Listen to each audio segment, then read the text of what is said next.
Honorable members, can we please take our seats for the arrival of the President? We are about to commence the session.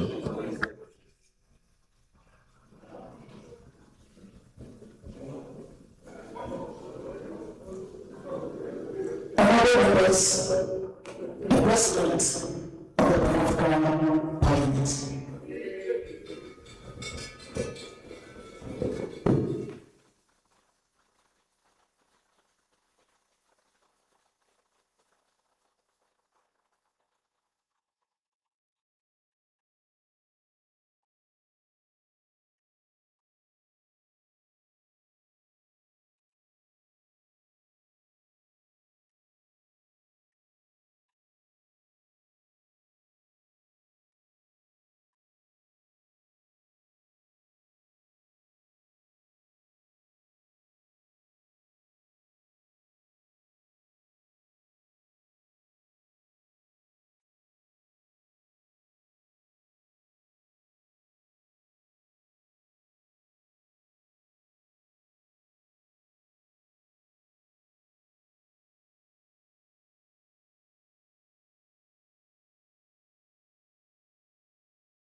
Good morning.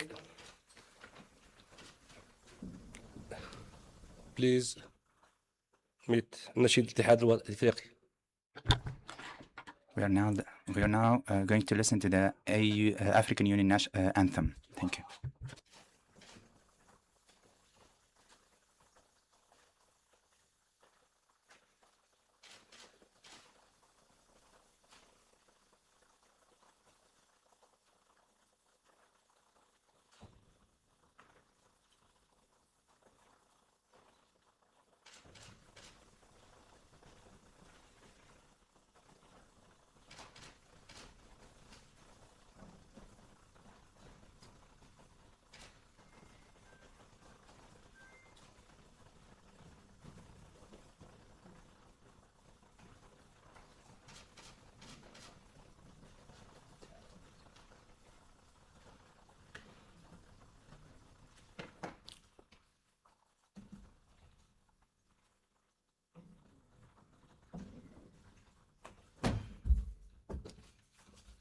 First.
شكرا. Thank you. I now invite distinguished Honorable members, for a moment of silent prayer and meditation.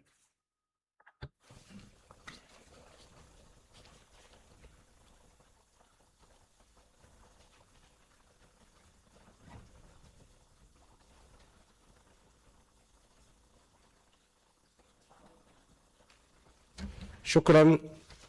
أدعو الجميع. Thank you. I now invite you to be seated.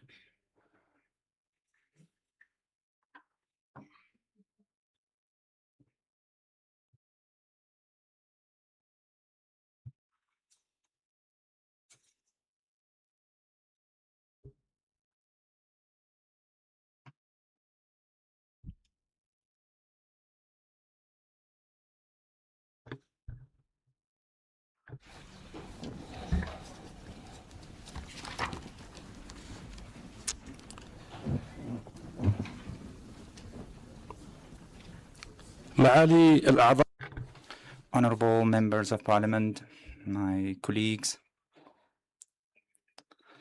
members of the Bureau of the Pan-African Parliament, my colleagues, honorable members of the Pan-African Parliament, according to the provisions of the rules of procedure of the Pan-African Parliament, particularly the Article 38, 1 of the rules of procedure, it is my pleasure to invite our guests of this opening session to enter the chamber.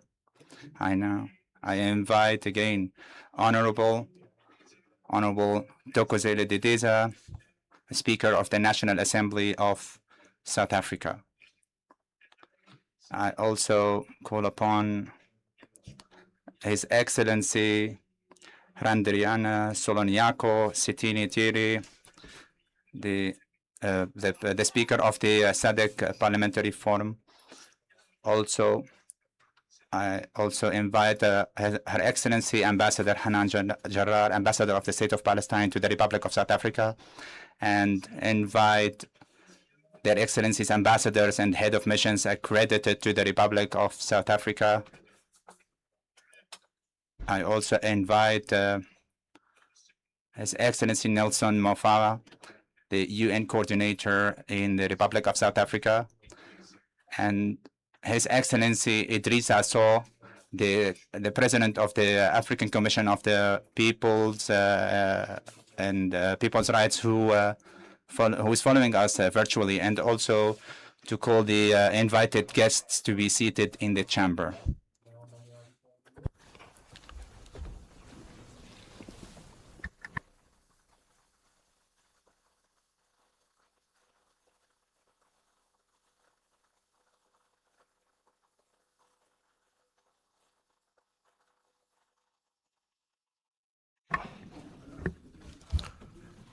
معالي Honorable Thokozile Dedeza, the Speaker of the National Assembly of the Republic of South Africa.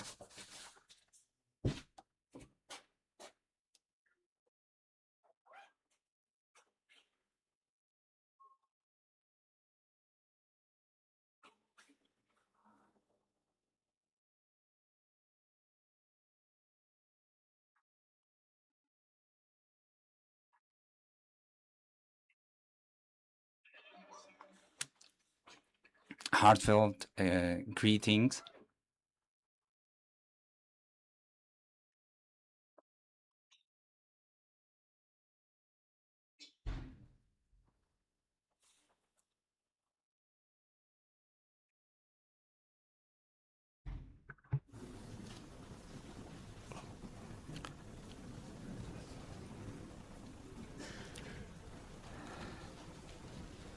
أدعو سعادة.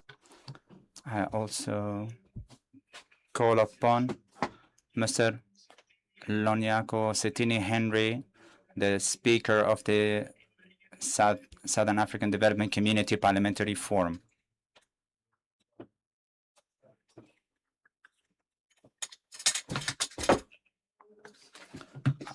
I also invite Her Excellency Ambassador Hanan Jarar, Ambassador of the State of Palestine to the Republic of South Africa.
أدعو I also invite Their Excellencies, ambassadors, and head of missions accredited to the Republic of South Africa to join.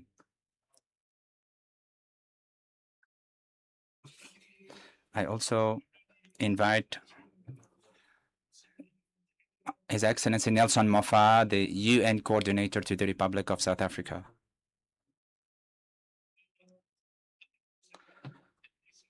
I invite His Excellency Idrissa Sow, the chairperson of the African Commission of the People's Rights, and to join us virtually.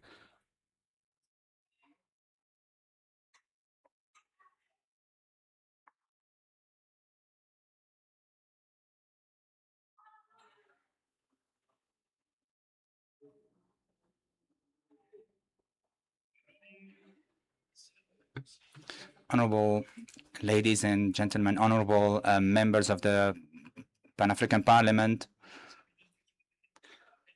honorable members of the Bureau, distinguished guests, all protocols observed.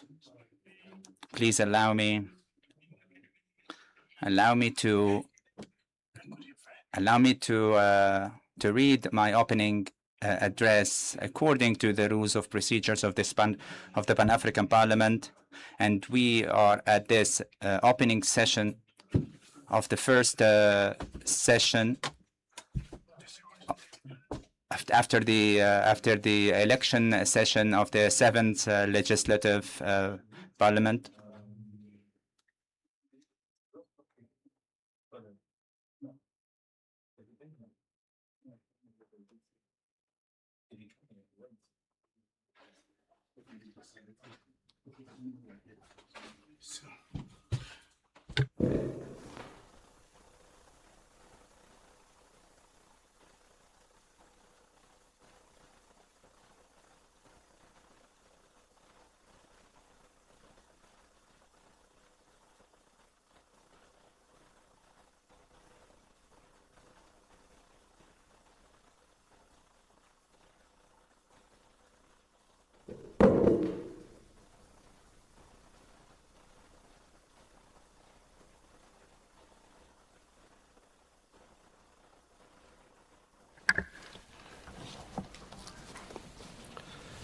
بسم الله الرحمن الرحيم.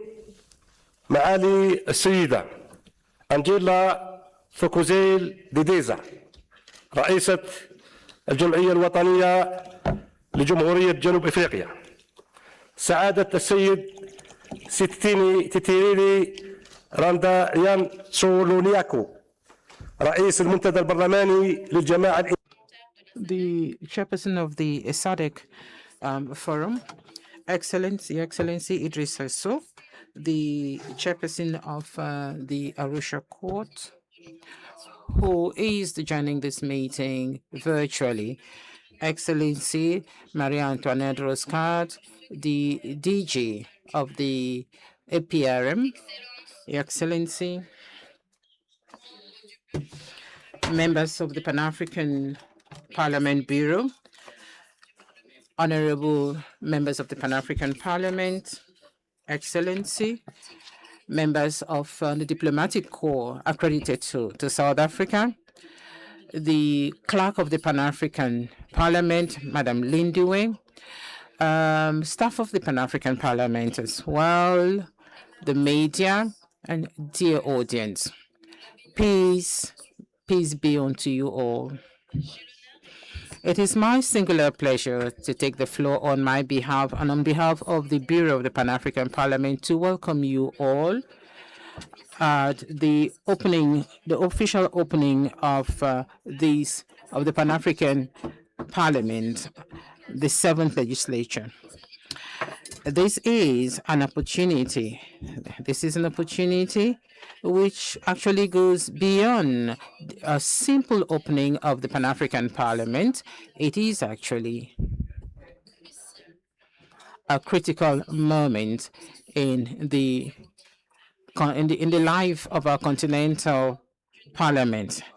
This is a message of hope and hope for the African people. Our meeting today is not just an institutional session according to the parliamentary schedule. It is an opportunity to renew our commitment towards the African people and to breathe in a fresh impetus into the reforms and to ensure efficiency in the partnership and to make sure that at the end of the day we have concrete results.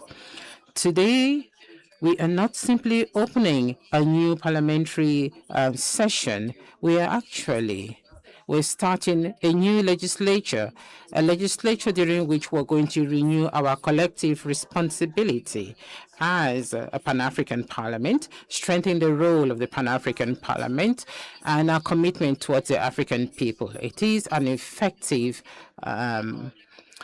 parliament, and we'll make sure that we meet the aspirations of the African people in terms of peace and development. Our people, the African people out there, are waiting to see a sincere and honest parliament.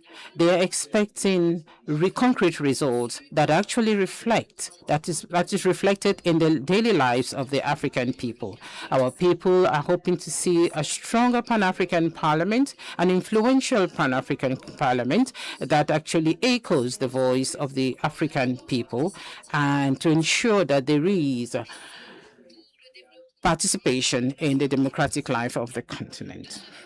And so we do believe that the time has come for the Pan-African Parliament moves from aspirations to achievement, and that we should actually have recommendations that will make an impact on the lives of the people.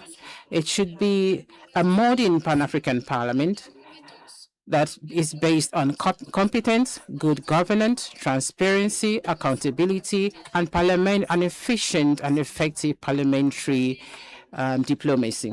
It is my pleasure to extend my sincere gratitude to the government, people, and the president, as well as the Parliament of South Africa. I want to thank them for hosting the Pan-African Parliament, and thank them also for all the efforts that they are making to provide us the support to the Pan-African Parliament and support to other institutions. We can see in these efforts that they are committed to ensure continental integration. South Africa is a pioneer country in Africa. We can see this through their institutions. South Africa is at the service of the African people. So the entire people of African people would like to thank the Republic of South Africa for their efforts. We also want to congratulate South Africa for chairing the G20 session, which actually was a historical moment, and it actually proved to us the role that it can play in international governance. And that actually makes us believe that that Africa can actually contribute to solving international challenges. My respect as well to the heads of states and government, the head of the ACAS, and all the other African Union organs present here, and also to our partners and everybody else who have contributed towards the preparation of this session. We do hope that at the end of the day, there's going to be peace, security, integration in the interest of the African continent. The role of the Pan-African Parliament cannot be overemphasized. We see the commitment of the Pan-African Parliament, which has become very, very crucial in the lives of the African people. We are here to serve the interests of the African people. We are also going to contribute towards accelerating the implementation of Agenda 2063, which is a continental strategy, a strategy that encompasses the aspirations of the African people. And we do hope to make the Pan-African Parliament a platform of responsible dialogue and a platform for the continental integration, and also a force that is going to support the African Union, its organs, and which is also going to contribute towards implementing Agenda 2063. We are going to make sure that we have a more effective, more transparent body, and we hope that the regional and national parliaments will work together to ensure a transformation. And would like to express and also listen to the voices of the African people. The permanent committees of the Pan-African Parliament have over the years, since the beginning of this session,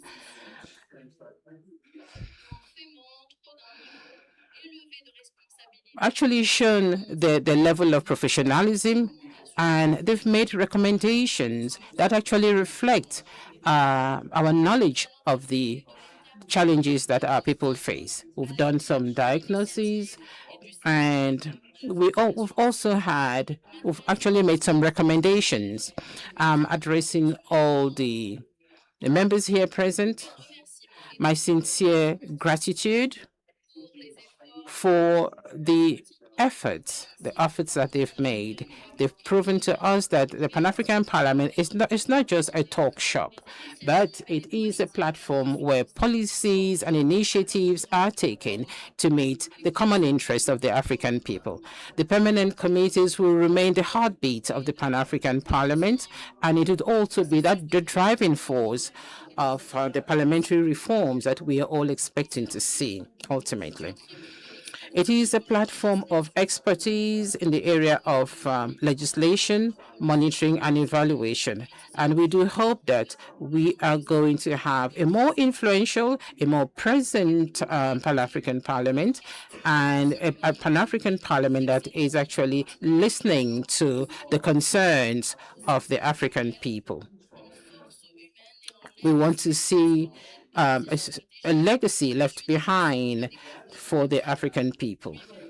And we do hope that it is going to be a hub of the African people in the years to come. But for this to happen, we can actually count on our resources and our political will, our strategic vision, and our very strong and robust institutions, without forgetting the effective partnerships that we have. We have to arrive at inclusive prosperity, and we do see a world that is changing today. We see a digital revolution and challenges in the challenges like cyberbullying, climate change, and so on. So Africa has natural resources. It has human resources that can enable this continent to be a stronger continent tomorrow. The challenges that we have and the capacity that we have to change all of this into a positive energy is there. We want to see concrete results in the lives of the African people. And so our collective responsibility today requires that we should actually see the aspiration of these people, and together we can overcome the challenges that we face on a daily basis. Our continent will know no future if it remains a prisoner of divisions. There will be no renaissance in our countries if we do not invest in their human capital.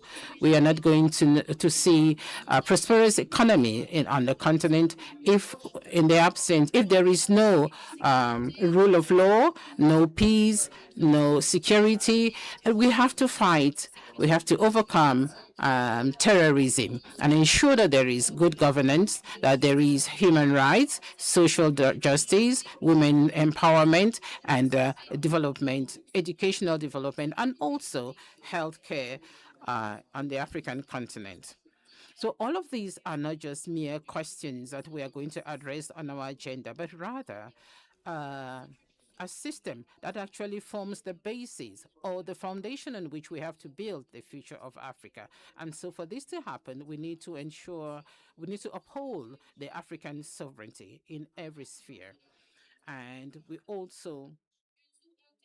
we need to have sovereignty even in the economic sphere so that we can add value to our natural resources. We need food sovereignty to ensure food security and also to address all the crises that our people face. Africa today should be in a position to control its own technological infrastructure, its digital future, and its data. These are not just mere objectives, but pillars of an integrated continent, a continent that can build its own future. From this rostrum, we are going to make sure that this parliament becomes a very responsible parliament that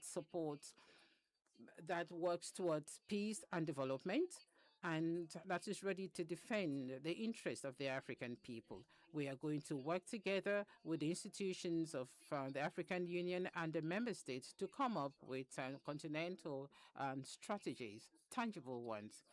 Your Excellencies, our vision of the seventh legislation emanates from an idea that the Pan-African Parliament is today more than ever before expected to play a stronger role, and it has to ensure the transformation of the continent, align this transformation with the transformation that we see worldwide.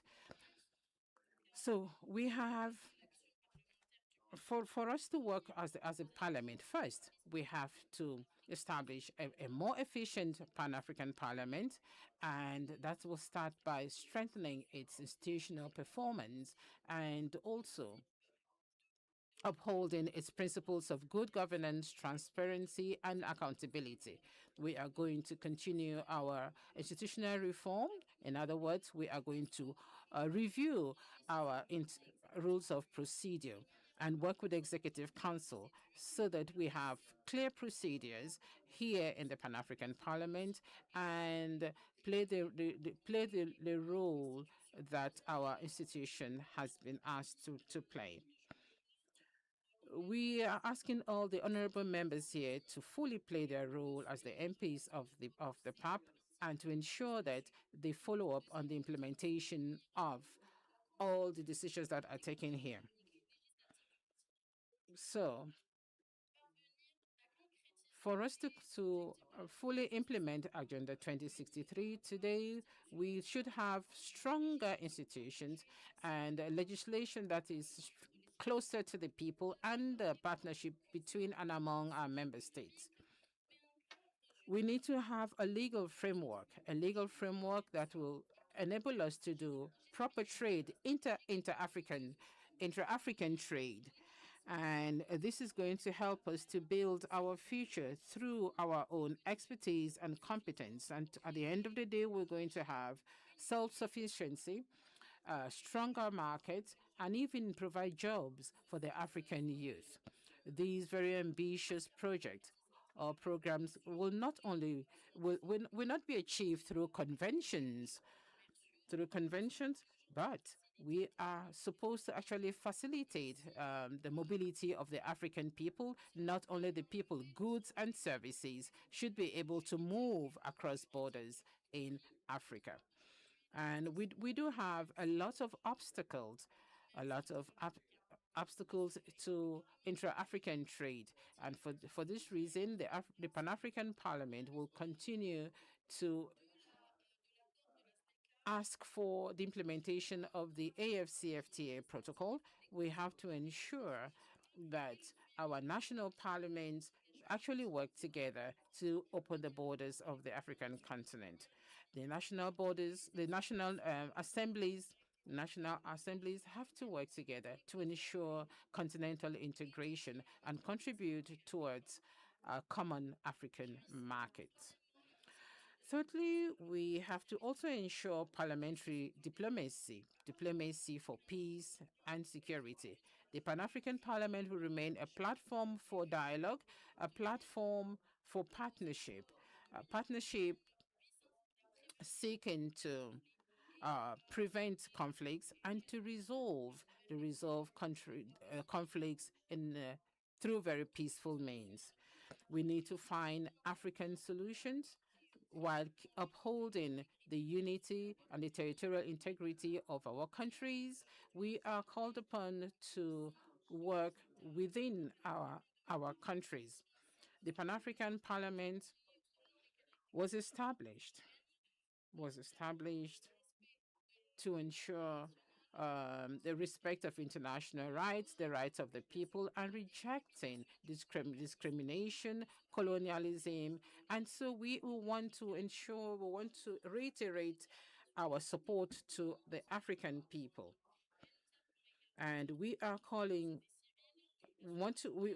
on all the nations to put an end to the suffering of their people. We need to have peace, and we also have to ensure the faithful implementation of human rights, and even to self-determination. And we also want to show that there is decolonization, and we support the Constitutive Act of the African Union. The Pan-African Parliament is not just an institution for dialogue or discussions of the problems of Africa, but we have to uphold international law. It is a parliament that wants to ensure and guarantee the prestige of the continent, the prestige that it deserves. And then we also have to ensure the digital sovereignty of the continent. We need to align ourselves with the global digital technological development, but we have to develop our own mechanisms, our own legislations, and we're going to ensure this digital transformation. It is going to be a choice of the Pan-African Parliament based on a modernization of our working system, cybersecurity, data, and the digital infrastructure of our continent in order to protect our data, to protect our institutions, and ensure our independence in the digital field. The digital sovereignty is not just a technical issue, but it is a backbone of the development of the continent. And it is going to help us to ensure sustainable development and the respect and the protection of the interest of the African people in the digital sphere. And so we do think that the artificial intelligence is actually changing the world. It's changing the world in the economic sphere, in trade, and many others. And so for Africa to become a partner in knowledge production, in the area of innovation, we need to work together. Your Excellencies, the future of Africa would be built only if the people, its children, work together. The African woman has always been a partner, a partner and a builder of our nations. They are there to ensure peace, democracy, and contribute to development. And history has proven to us that the renaissance of Africa has not only been thanks to the efforts of men, but also the efforts of women who have always been on the front lines of our continent.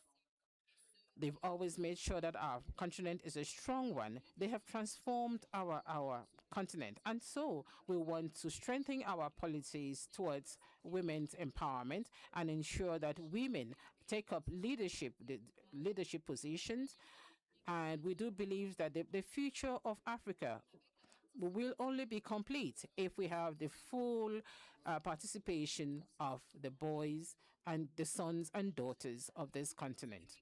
The youth, of course, the African youth are the biggest asset of this continent.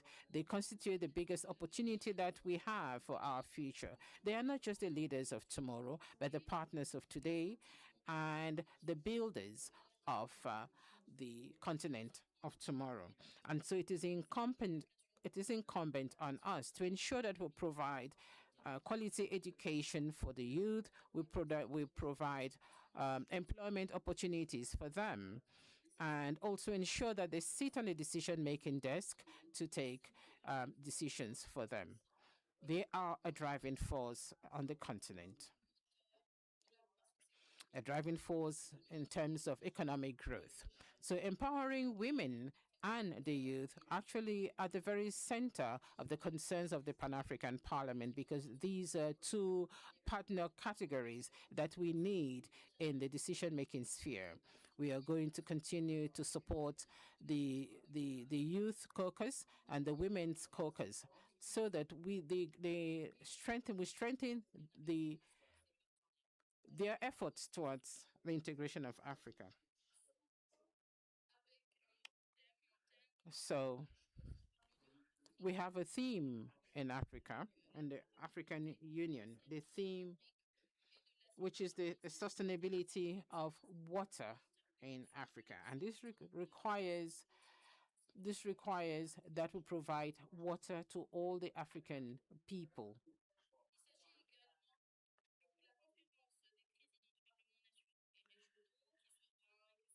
We're going to have a meeting, a speakers conference that is going to hold on the margins of this session. And this is going to ensure that we exchange expertise in this area. We discuss priority matters. Your Excellencies, allow me to express my sincere gratitude to the regional economic communities, which are the building blocks of the continental integration, and which for several decades now have contributed towards the economic integration and the mobility of goods and services on the continent. The Pan-African Parliament believes that if we want to succeed in the integration of the region, of the continent, we need to build on the support of the regional economic communities. We need to have mutual respect for one another and for the African people. And we are saying today, we want to express our sincere gratitude to the regional economic communities and also our gratitude to our national parliament as well as our partners worldwide. And we welcome this official visit to the which the Pan-African Parliament had recently, which affirms the standing of our continent as an international partner. Africa is more and more present in parliamentary gatherings worldwide. We do know that the responsibility of the Pan-African Parliament is actually a huge responsibility on our shoulders. We do hope that this legislature is going to foster institutional reforms and to also ensure accountability institutional impartiality. All of that is needed for our Pan-African Parliament to meet the aspirations of the African people.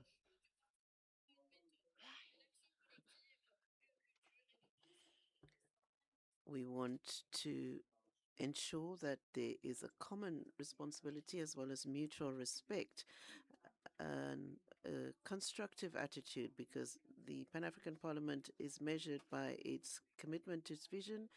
And I would say that what is important for us now is one Africa, one voice. That is what we need to stand by. We cannot allow divisions to infiltrate. We should not allow outsiders to destroy our unity. We need to work together for our continent to make it a continent that is peaceful, where human rights are respected, a continent that is led by innovation, that our future is happy for our women, our children, our youth, a continent where our institutions work together and where our people work in solidarity. We are the Seventh Parliament. This is not going to be measured by the meetings that we hold and the recommendations that we make, but rather our capacity to make a tangible impact on the lives of the African people. We need to ensure that there's confidence in our institutions. We need to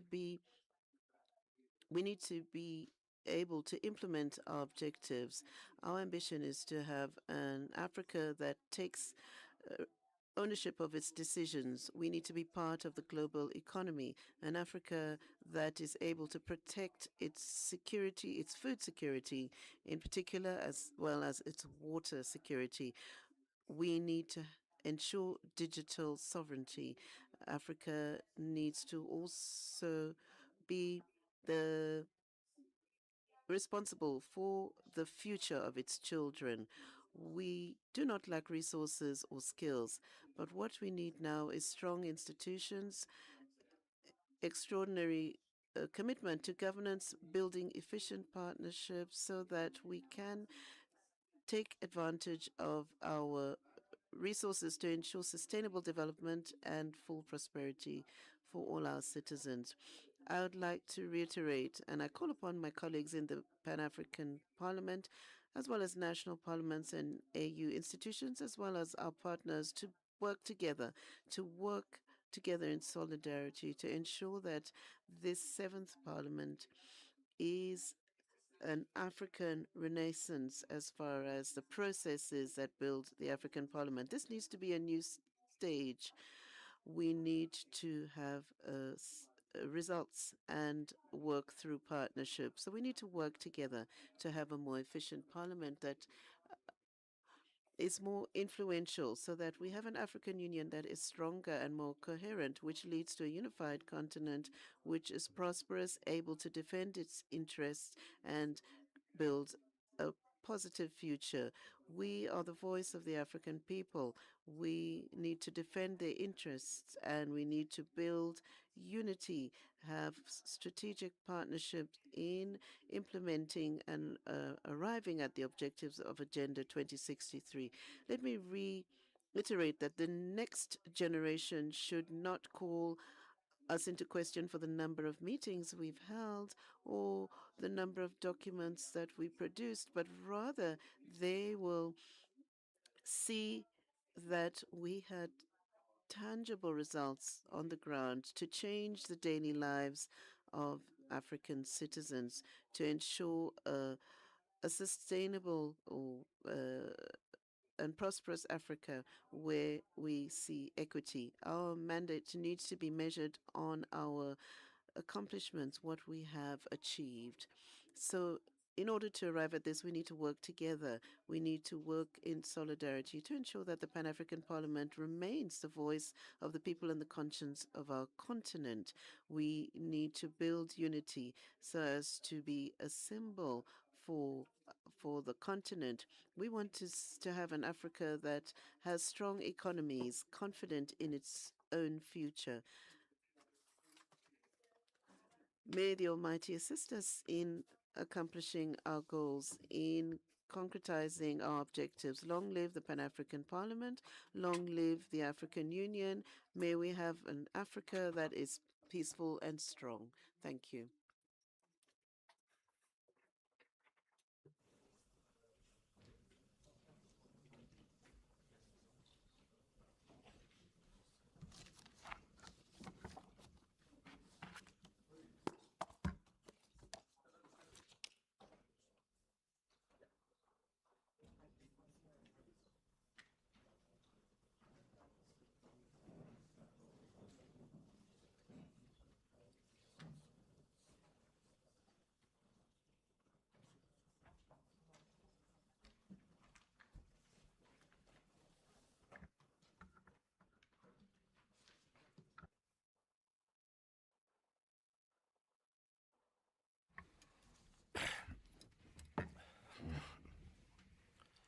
شكرا. Thank you, Excellencies, ladies and gentlemen, and thank you for your attention to the statement of the President of the Pan-African Parliament. Let me now call upon the Secretary General of the Clerk of the Pan-African Parliament to proceed with the remaining arrangements for oath taking of the new members in this opening session of the Pan-African Parliament.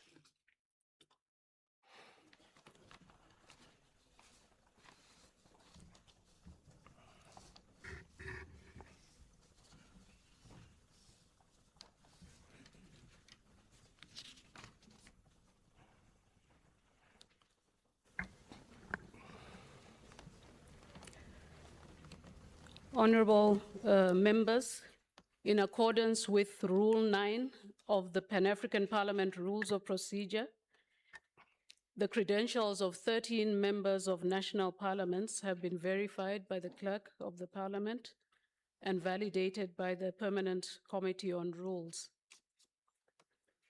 I now wish to call the delegations accredited to come forward to take their oath.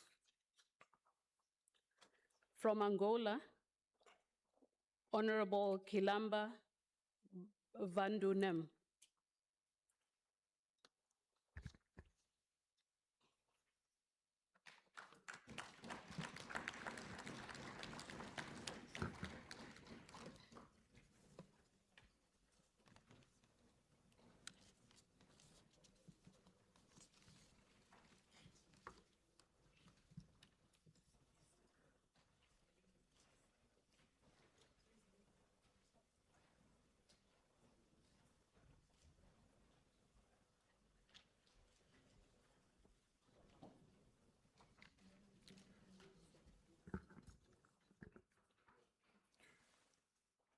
Eu, I, Kilamba Sebastian Vanduna, hereby solemnly swear or declare that I will perform my functions as a member of the Pan-African Parliament to the best of my ability and with honor and dignity in the service of the peoples of Africa. I will be faithful and bear true allegiance to the African Union and will preserve, protect, and defend the Constitutive Act of the African Union and the protocol to the treaty establishing the African Economic Community relating to the Pan-African Parliament as by the law established.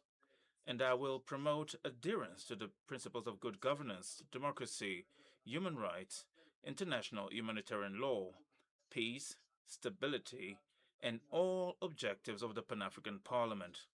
So help me God. And so I affirm.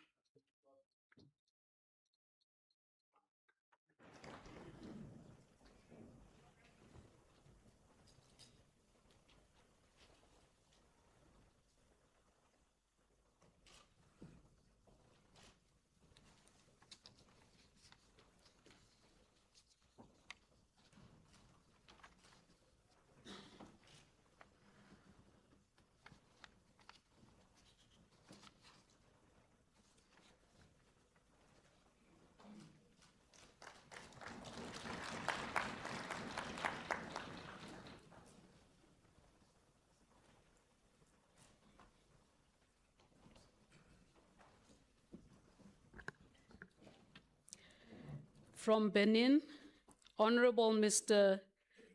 Edmund Agoa, Honorable Gladys Tosu, Madam, Honorable Sani Malik Mora, Honorable Innocent Sabi Yo, Honorable Alimatu Badaru.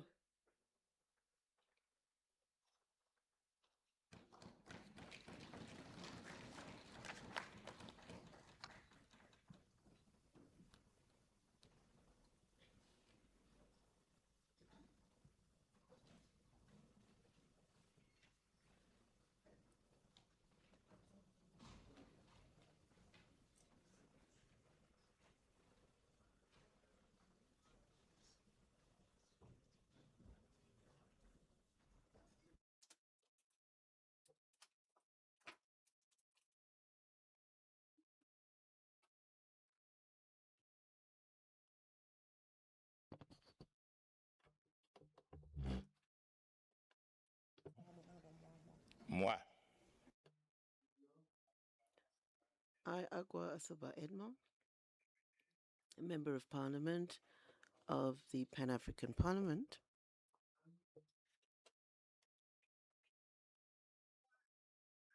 I, Ajwa Gladys Edasi Tosu, Member of the Pan-African Parliament. I am Mora Sani Saram Malik, Member of the Pan-African Parliament.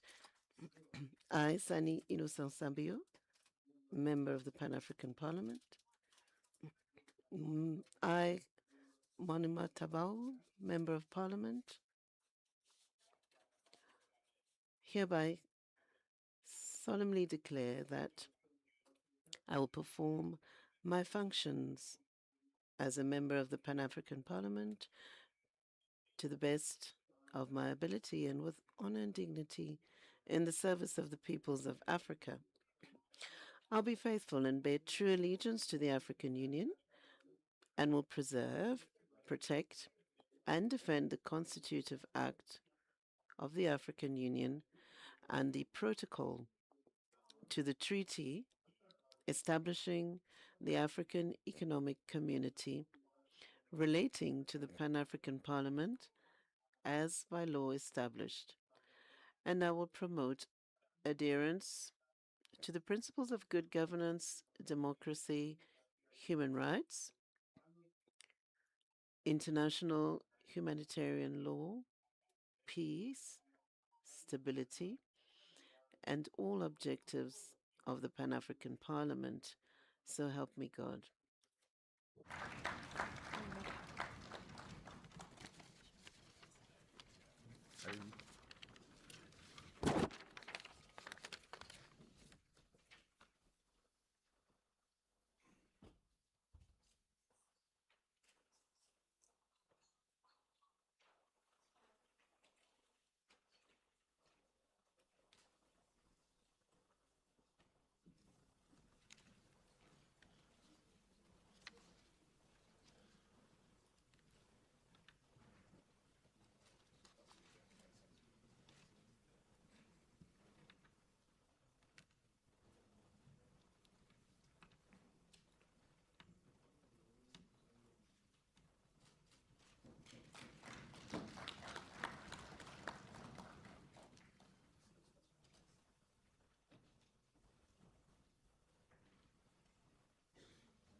From Cameroon, one member, Honorable Senator Regina Mundi Elizabeth.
I, Elizabeth Regina Mundi, member of the Pan-African Parliament, hereby solemnly declare that I will perform my functions as a member of the Pan-African Parliament to the best of my ability and with honor and dignity in the service of the people of Africa.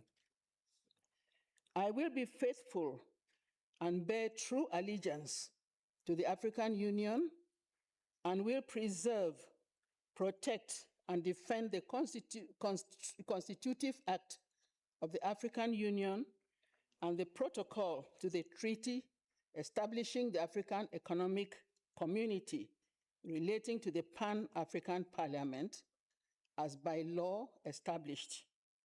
And I will promote adherence to the principles of good governance, democracy, human rights, international humanitarian law, peace, stability, and all objectives of the Pan-African Parliament.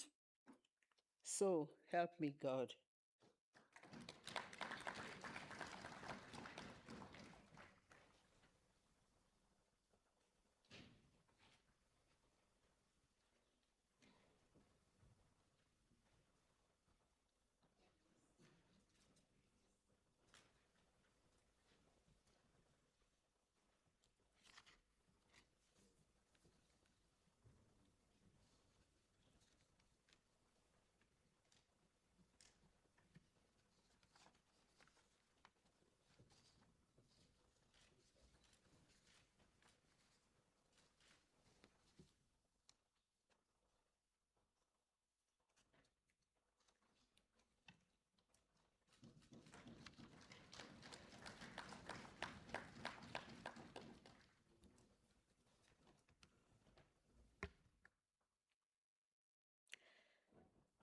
From Congo, the Right Honorable Senator Pierre Ngolo, Right Honorable Isidore Mvumba, Honorable Pascal Tsati Mabiala, Honorable Esther Gayama Ahisu.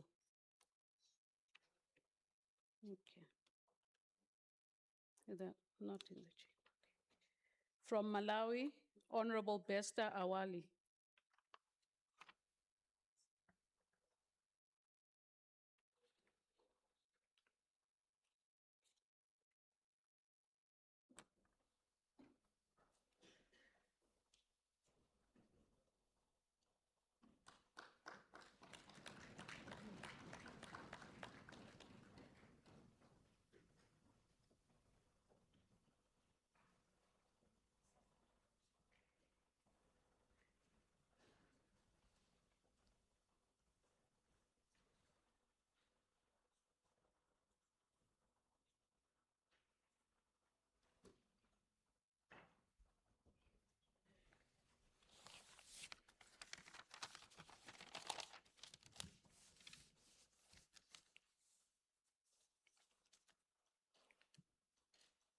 I,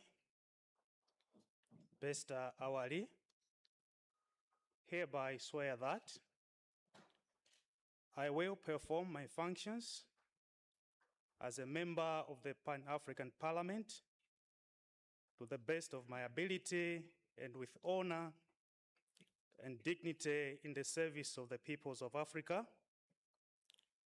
I will be faithful and bear true allegiance to the African Union and will preserve, protect, and defend the Constitutive Act of the African Union and the protocol to the treaty establishing the African Economic Community relating to the Pan-African Parliament as by law established.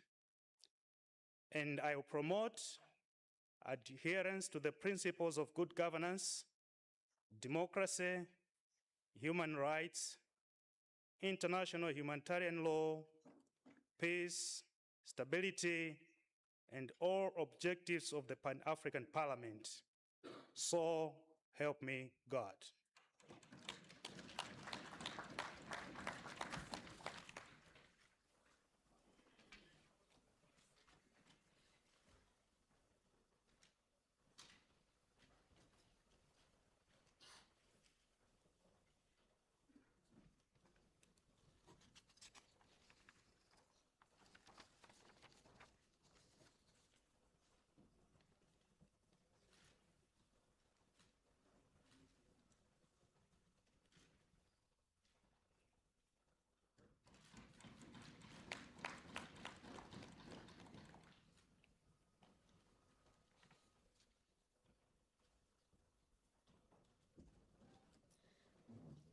From Uganda, Honorable Katambuka Arinaitwe and Honorable Sarah Najuma. Honorable Patience Nkunda Kinshaba. Honorable Anthony Akol and Honorable David Lukwamuzi.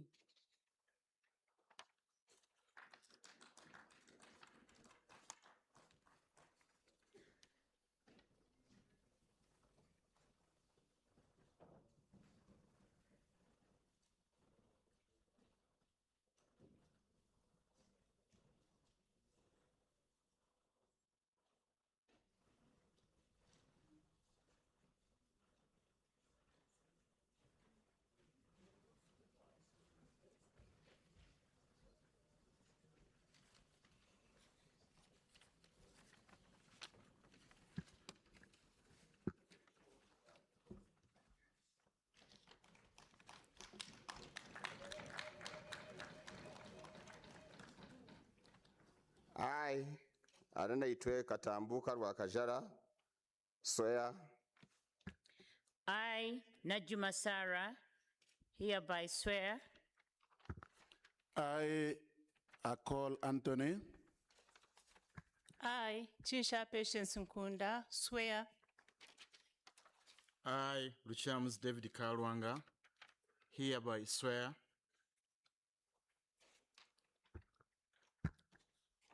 I will perform my functions as a member of Pan-African Parliament to the best of my ability, with honor and dignity in the service of the people of Africa. I will be faithful.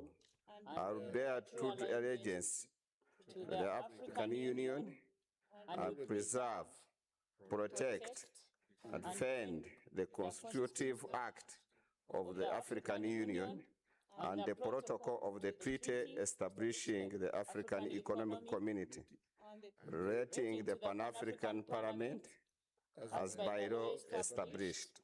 And I will promote adherence to the principles of governance, democracy, human rights, international humanitarian law, peace, stability, and the objectives of the Pan-African Parliament. So help me God.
Honorable President, this brings to an end the list of accredited members of national parliaments to be sworn in at today's sitting.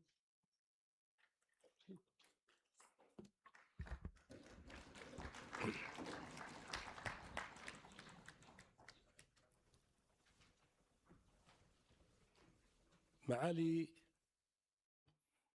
Your Excellencies, honorable members of the Pan-African Parliament, on behalf of the Bureau of the Pan-African Parliament, I would like to renew the congratulations to the newly appointed members of the Pan-African Parliament who took oath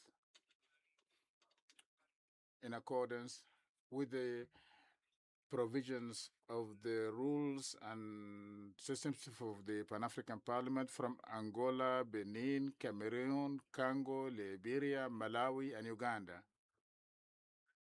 So my congratulations to all of you for this oath-taking, wishing you all the success in your work within the Pan-African Parliament.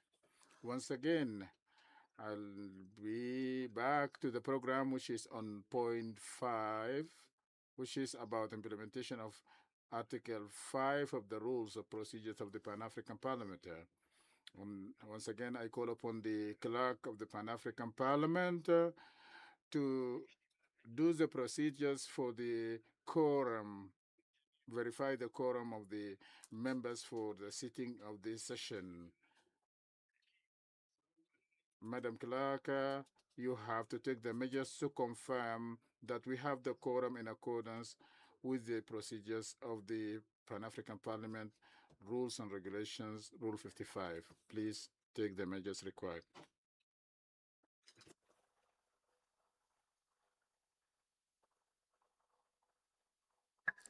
Honorable President, we have a quorum. We've achieved a quorum with a simple majority of 108. Present in the chamber is 121 members present. Thank you.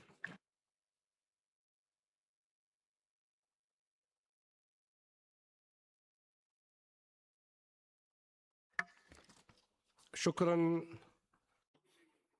Thank you, Honorable Clerk of the Pan-African Parliament. Accordingly, this sitting of the Pan-African Parliament is confirmed according to Rule 55 of the Rules of Procedures of PAPA.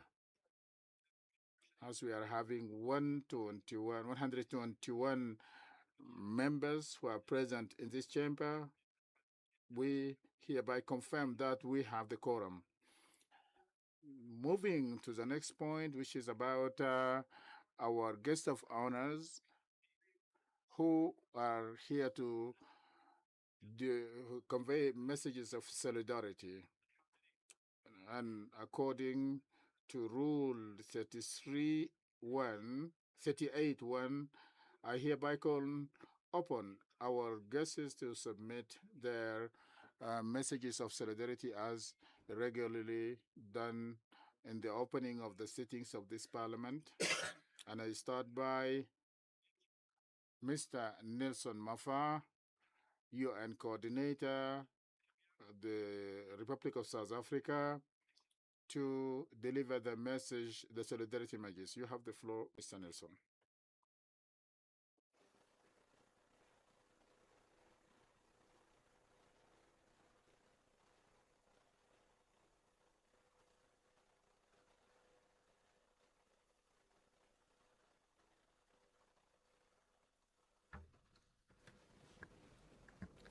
Good morning, and allow me, Honorable President of the Pan-African Parliament, to warmly congratulate you upon your appointment and to also acknowledge the Honorable Speaker of the National Assembly of South Africa, Honorable Thokozile Didiza, as well as all the other special guests, including the Ambassador of the State of Palestine, as well as the chairperson of the SADC Parliamentary Forum, and the chair of the African Commission on Human and People's Rights.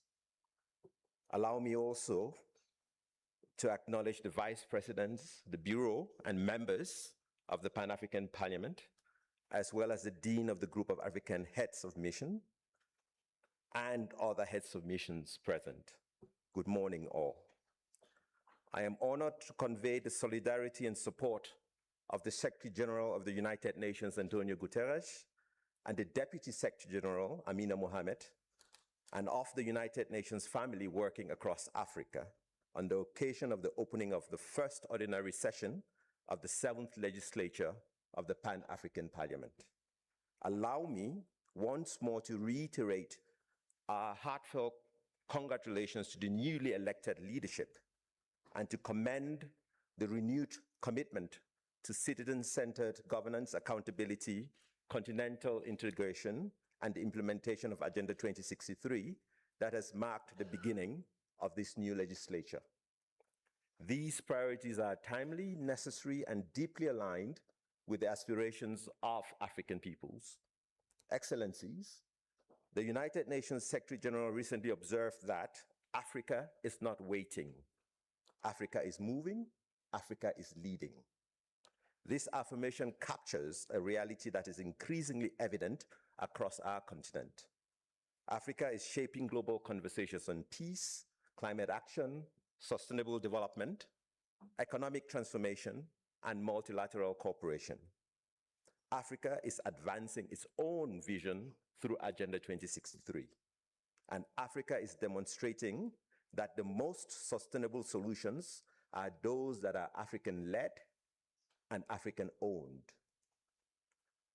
And Agenda 2063 remains Africa's blueprint for transformation.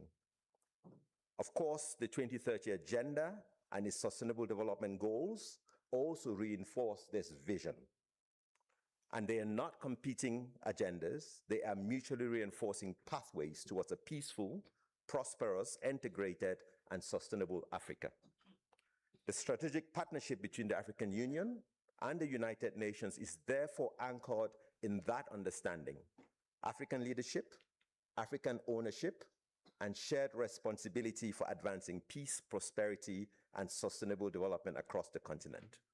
And the Secretary General has reaffirmed that this partnership is rooted in respect, dialogue, and solidarity, while supporting African priorities ranging from silencing the guns to promoting human rights, to advancing sustainable development, and to ensuring the reform of multilateral institutions, including the Security Council. At the same time, we must be candid.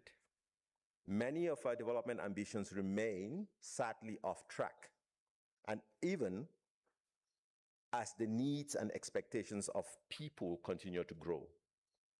Conflict continues to disrupt lives and reverse development gains. Climate change is deepening vulnerability. Debt pressures constrain investment in people and development. Inequality continues to limit opportunity for too many Africans. And that is why the role of this parliament truly matters. The Pan-African Parliament connects continental ambition with citizens' realities. Through oversight, legislation, parliamentary diplomacy, and accountability, it can and must help ensure that Africa's commitments are translated into tangible improvements in people's lives. Excellencies, peace and development remain inseparable. The aspirations of Agenda 2063 cannot be realized without peace, and peace cannot be sustained without inclusive development, opportunity, justice, and hope.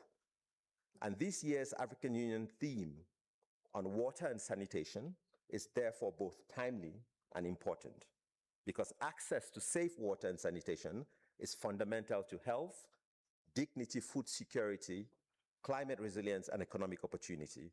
It is central to the achievement of Agenda 2063 and the Sustainable Development Goals. And in that regard, I welcome the renewed focus being given to water across the continent and the recent efforts, Madam Speaker, being undertaken here in South Africa to address this critical challenge. And I'm sure we will hear more from the President on this. It is it is important that the impact is felt most directly by Africa's young people and women, whose health, education, safety, time, and economic opportunities are closely linked to reliable water and sanitation services. For Africa's largest generation of young people, such investments must unlock creativity, innovation, and leadership, turning a demographic reality into a powerful opportunity for transformation. The full participation of young people, including from Alexandria here in South Africa, Bamenda in Cameroon, Maiduguri in Nigeria, Thiès in Senegal, Algiers in Algeria, Addis Ababa in Ethiopia, Zanzibar in Tanzania, and other cities and towns across the continent will be essential to making the ambitions of Agenda 2063 a reality. And equally, Africa cannot achieve these agendas while half of its talent and potential remains underutilized. Advancing gender equality and expanding opportunities for women and girls is therefore not only a matter of rights and inclusion, it is a development, governance, and economic imperative. Excellencies, the vision of an integrated Africa also calls on us to strengthen solidarity amongst our people. Human mobility has become and has always been part of Africa's history, development story, and reality. As we deepen continental integration, we must promote safe, orderly, and dignified mobility, while addressing the root causes that force people to move, so that movement is increasingly a choice, not a necessity. Challenges relating to migration and displacement can also not be addressed through stigma, exclusion, or vigilantism, but through sound public policy, regional cooperation, and adherence to the rule of law. Above all, our responses must reinforce protection, uphold dignity, support the hospitality of host communities, and ensure that those who are displaced are treated with humanity and respect. In closing, President, the Pan-African Parliament was created to give voice to the people of Africa. The success of this Seventh Legislature will ultimately be measured not by the number of resolutions adopted or meetings held, but by the extent to which it advances dignity, opportunity, peace, and prosperity for the people it represents. As Africans, we know that our challenge is not a lack of ambition or lack of ideas. The challenge is how we accelerate implementation, how we strengthen institutions, how we mobilize investments, how we expand opportunities, especially for women and young people, and how we ensure that the benefits of growth, integration, and development are tangibly felt in the lives of the people we serve. As parliamentarians, including the new ones who just got sworn in return to their countries and constituencies, the opportunity is to bring continental aspirations closer to citizens' realities through effective oversight, meaningful participation, responsive institutions, and policies that expand opportunity, strengthen social cohesion, and improve people's lives. The test is whether our collective commitments translate again into better lives for our people. And the United Nations leadership and the United Nations family writ large remain proud partners in this endeavor. The future of Africa will not be decided elsewhere. It will be shaped here by Africans, through African institutions, and in pursuit of African priorities. I thank you. Thank you. Thank you very much. I now call upon His Excellency Ambassador Hanan Jarrar, Ambassador of Palestine to the Republic of South Africa. And I also call upon for the intervention to be in 5 minutes for each speaker. And this is due to that we have another session that is linked to a great guest of honor, His Excellency President Cyril Ramaphosa, who will be here with us after a while. And that's why we need to control the time of the interventions. Ambassador, Her Excellency Ambassador Thank you very much. His Excellency Dr. Fateh Boutbek, President of the Pan-African Parliament, Right Honorable Tikizili Didiza, Speaker of the National Assembly of the Pan-African Parliament, Right Honorable Vice Presidents of the Pan-African Parliament, Honorable Members of Parliament, Excellencies, my colleagues, ambassadors accredited to the Republic of South Africa, ladies and gentlemen, distinguished guests, peace, mercy, and blessings of God be upon you all.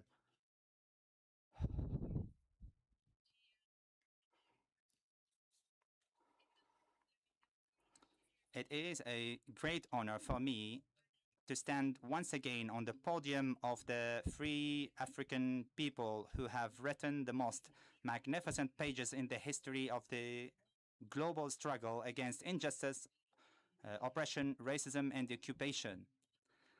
I would like to convey to you all the greetings of our steadfast Palestinian people and of His Excellency President Mahmoud Abbas, together with the greetings of the Chairman of the National Council, His Excellency Brother Rouhi Fattouh, and we extend our heartfelt congratulations on the success of the electoral process on the election of new leadership for the parliament headed by His Excellency Dr. Fateh Boutbek.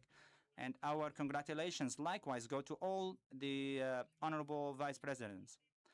We express our people's sincere wishes that the coming period would be filled with achievements for the benefit of the peoples of the continent in particular, and for global stability, peace, and prosperity in general. I also extend to you, Mr. President, my highest thanks and appreciation for the warm reception and for your assurance that the Palestinian cause will remain present on this free platform. We also express our people's and leadership appreciation for the sincere efforts made by your esteemed parliament in solidarity with our people over the past period, and the leadership of His Excellency, the former President, Fortune Charombera, who deserves our recognition and honor. Your Excellencies and distinguished guests,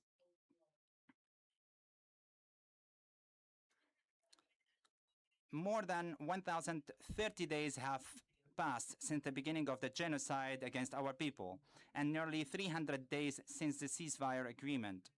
Yet, Israel continues, that occupation power continues its war against our people. Bombing, killing, and destruction continue daily. In addition to that, in addition to the ongoing policy of starvation and the denial of adequate access to medicine, food, and basic necessities, the majority of the population, numbering 2 million people, still live in tents that have not been spared from the bombardment. Israel has bombed, or the number of victims of the Israeli aggression against Gaza became to the number of 73,400 martyrs, including 18,600 children and 12,400 women, in a systematic targeting of children and women. The injured people is 173,000 more, most of them without adequate treatment or evacuation to be treated outside of Gaza. The martyrs since the beginning of the ceasefire that was declared in October last year, 1,200 martyrs in addition to 4,000 injured. The situation in Jerusalem and the West Bank remains extremely dangerous because of the systematic Israeli escalation. The army and settler gangs work around the clock to demolish homes in villages and cities, and field executions continues on a daily basis, and land and property are being confiscated. Farms of our people are also which is the basic source of our food to Palestine. And they also steal everything, even the livestock. And the geographic continuity of Palestine is being severed. In addition, the sanctity of the holy sites is being violated. Israel also continues to withhold Palestinian tax revenues. amounting to nearly $5.7 billion in order to undermine the government of the Palestinian people and prevent it from providing services to our people across all service sectors, including the payment of employees' salaries, to the extent that most government primary health care and clinics have had to close because of the acute shortage of medicines and essential medical supplies. In that context, we assure that these crimes are not isolated incidents, but rather fall within the framework of an official systematic Israeli policy that provides political and military protection and support to the settler gangs. The continued impunity gives the occupation forces and settlers a green light to continue and escalate their crimes, which also serves the survival of the far-right occupation government, a government that is hostile to peace and continues to expand its colonization and imposing facts on the ground by force, displacing Palestinian citizens and implements plans of annexation, ethnic cleansing, and genocide. And from here, we call upon all states, international organizations, and parliaments to take practical and urgent measures, including issuing clear positions of condemnation and supporting the conduct of independent international investigation and holding those responsible for these crimes accountable. Also to work on disarm the settlers in accordance with the Security Council Resolution 904, and to impose sanctions on the Israeli settlement enterprise and those responsible for inciting it, banning also the import of settlement products and halting any economic or financial dealings with them, to activate also the universal jurisdiction to pursue perpetrators of war crimes and crimes against humanity. Your Excellencies and distinguished guests, South Africa's decision to turn to the International Criminal Court and the International Court of Justice stems from its belief of its human conscience by placing international law above political pressures. South Africa has once again affirmed that there is no state above the law and that no people should be... There is no audio, no microphone.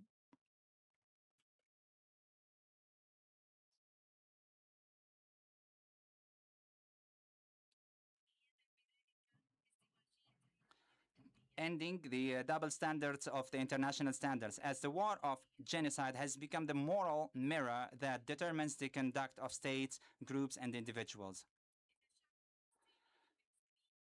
The Palestinian people, Muslims and Christians, is looking forward to freedom and to get rid of the occupation and to achieve lasting peace in the Middle East. And in this context, the State of Palestine, the state members, and the observer in the Pan-African Parliament since 2017 renewed its request of your support in this Parliament and also to have a standing item about the Palestinian cause in this Parliament,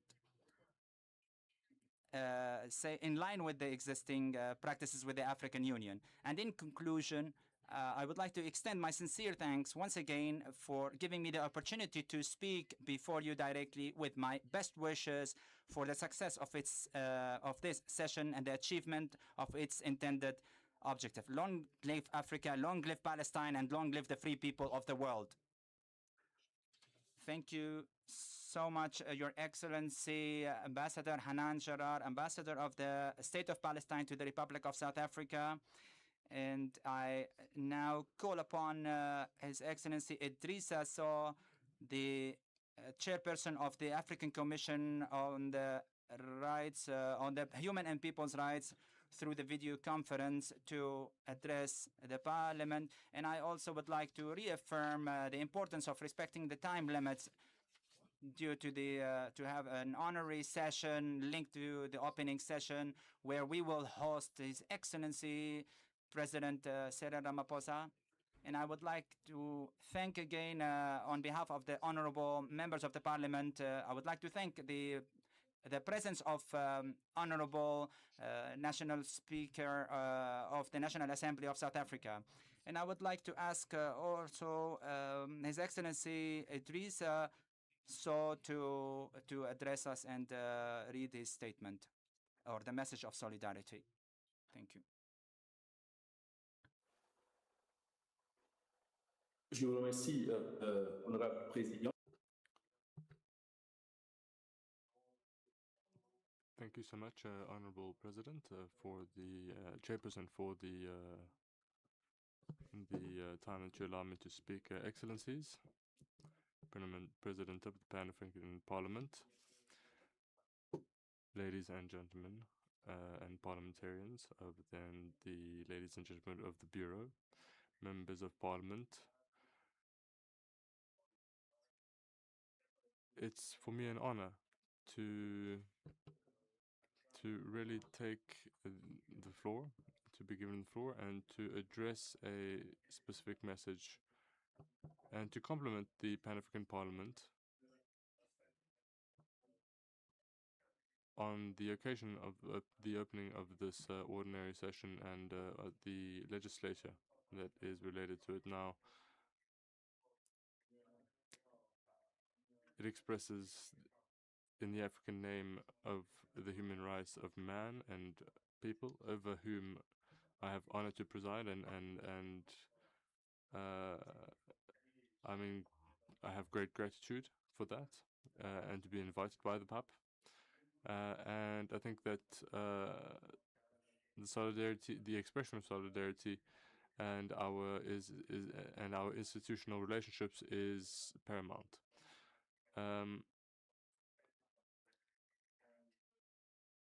As well as the shared desire to work together for the unification of Africa. Why are debates and these fundamental freedoms fully respected and guaranteed? That is absolutely important. I would particularly like to express, but without and with congratulations, the new members of Parliament, in particular, Honorable Dr. Bakar Butik, and the leadership of the institutions and the success they've had. And it's a pleasure sending you these congratulations now. The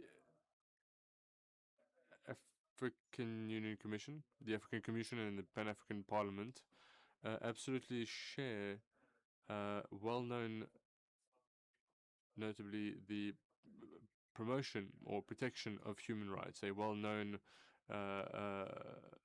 want to protect the human right, to protect human rights in general, and the consolidation of democracy, non-governments, and the rule of law on the continent.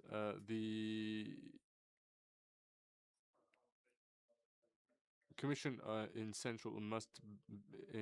earnest must look at monitoring the implementation of the chat, this concept, and the protocol with Parliament, of course, and so that the African standards do not require simple text, of course, but becomes reality. They do not become simple text, but become realities experienced by our fears and expressed by our strength. It doesn't matter, the rate of application and the regional instruments relating to human rights. It remains worrying what is happening around Africa. It is therefore essential to strengthen our collaboration in order to provide innovative products and responses to reverse this trend. Ratification constitutes according to as an essential step. And ladies and gentlemen, I think that if it is permissible to say so, it is a good thing. It is a good theme this year that you guys are embarking on.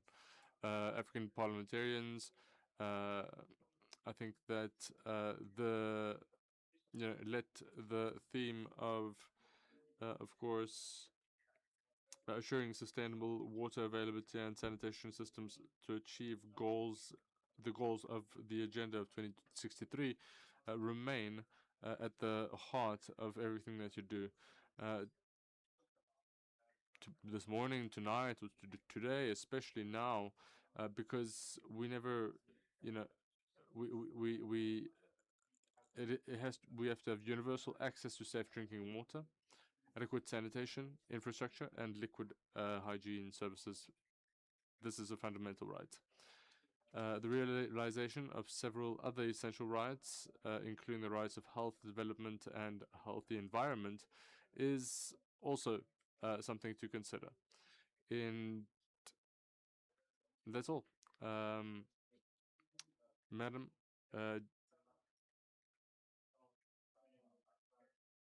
deputies, parliamentarians, ladies and gentlemen, I would like to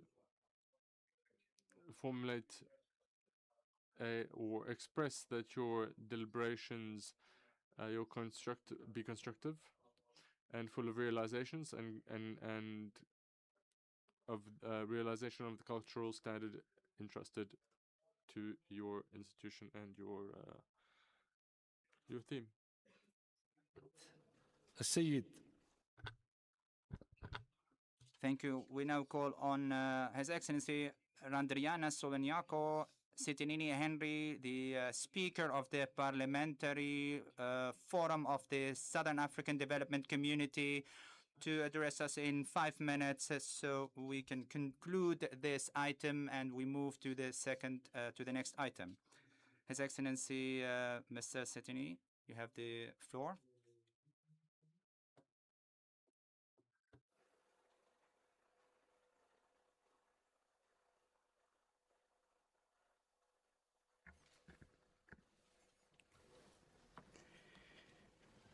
Your Excellency, Dr. Fat Boutique, President of Pan-African, and congratulations on your election as President. Allow me to give special thanks to you, Excellency, to pronounce my name correctly because I am the longest, the longest name in this room, I think. I didn't want to give you a hard time, just it's a name given by my parents. Yeah, our sister host speaker, Honorable Tuku Didiza, thank you for the granted hospitality, my sister. Excellency, distinguished delegates, ladies and gentlemen. On behalf of SADC Parliamentary Forum, I convey our earnest greeting and profound solidarity to the Pan-African as it is convenes the first ordinary session of Seventh Legislature under the African Union, theme of the year 2026, answering sustainable water availability and safe sanitation system to achieve to the goal of Agenda 2063. This theme reflects one of the most urgent priorities facing our continent today. Water and sanitary are not merely development sectors. They are fundamental pillar for human dignity, public health, food security, economic growth, climate resilience, environmental sustainability, and social justice. Their centrality to Agenda 2063 cannot be overstated. We commend the Pan-African Parliamentary for its leadership in advancing democratic governance, continental integration, and the aspiration of Agenda 2063 through effective policy, partnership, and collective action. Over the year, SADC-PF has positioned itself as a strategic convener, think tank, and advocate for transformative action in water governance, sanitation, and sustainable development across Africa. The Parliamentary Assembly has passed several resolutions related to water, sanitation, and hygiene. Among our contributions, SADC-PF, in collaboration with the African Renaissance, participate in the development of Africa Water Vision 2063 and its policy implement plan 2026 to 2033, providing framework to guide the African journey toward achievement water security. City gender, length, and sustainability sanitary by 2063 recognize the importance of political leadership in this agenda. Through the support of Africa Renaissance, we participate in a high-level dialogue that culminates in the Dakar African Consensus as water and sanitary, bringing together parliamentary, police, mark, development partner, and water sector leader to force a common Africa position ahead of global water process. This engagement leads to the establishment of parliamentary straining mechanism and development of roadmap of straining the voice of influence of Africa parliamentary on water and sanitary issue. Equally important is our commitment to inclusively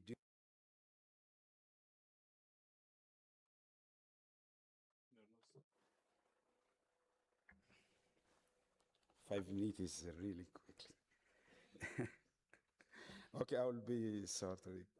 Okay, equally important our commitment to inclusive. During this third Plan Africa conference on water, PAN Conference 3 held in Lukasa, Zambia, SADC-PF member were part of the orientation this introduced gender equality, youth, and social inclusive mastering toolkit, followed by the development of capacity strengthening handbook.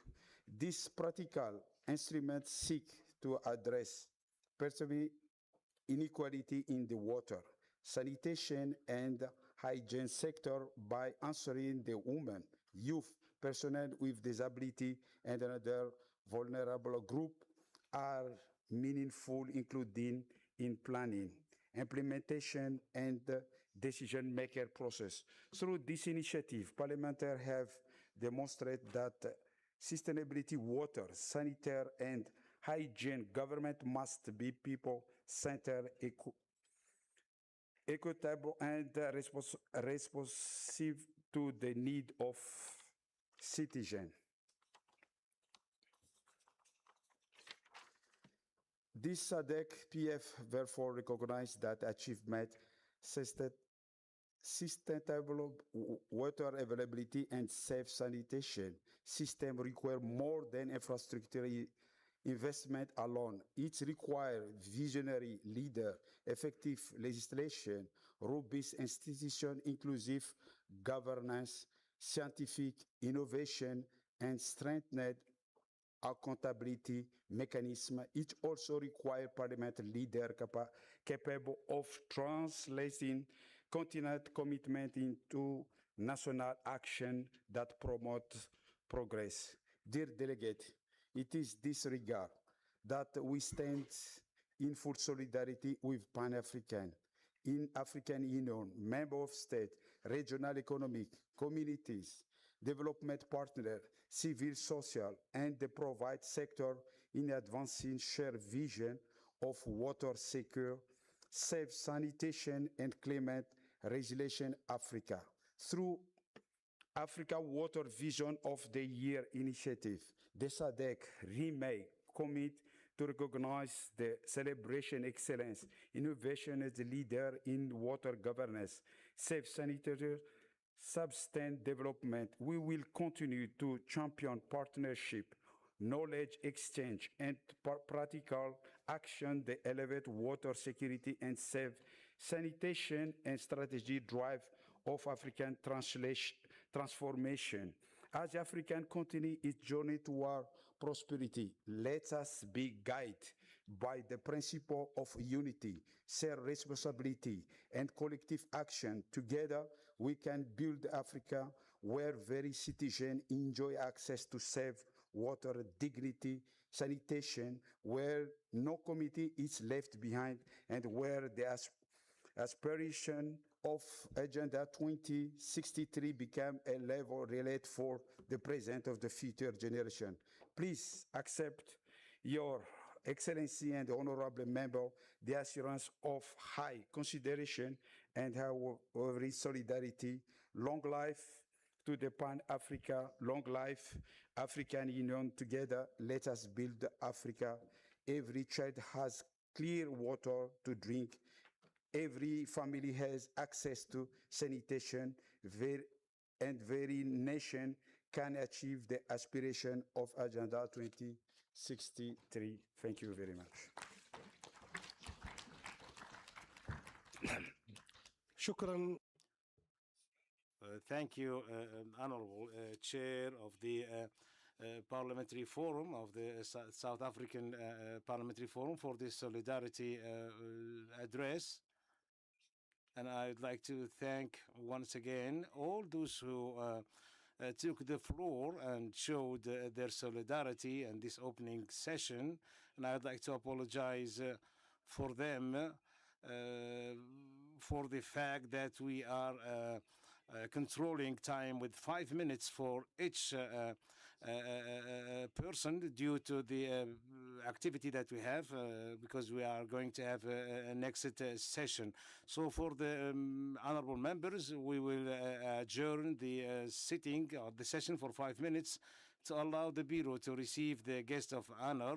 I would like to reiterate that we want His Excellency, the President Cyril Ramaphosa, will receive the adequate welcome that's adequate to his status. He will be among us and he will deliver a speech in order to recognize the efforts and the work of this parliament. I would like to insist that we have to give him the adequate welcome. I will adjourn the session now for 5 minutes in order to allow my colleagues, the members of the Bureau, in order to be able to receive His Excellency, and we will be back to the room, to the chamber. Thank you very much.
Honorable members, can we please take our seats for the arrival of the dignitaries?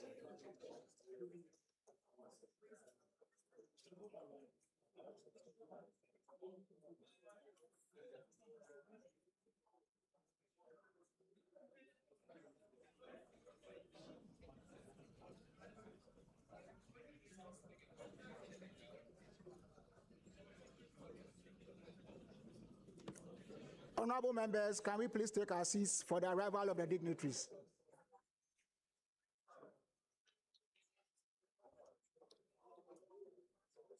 Honorable members, can we please take our seats for the arrival of the dignitaries, please?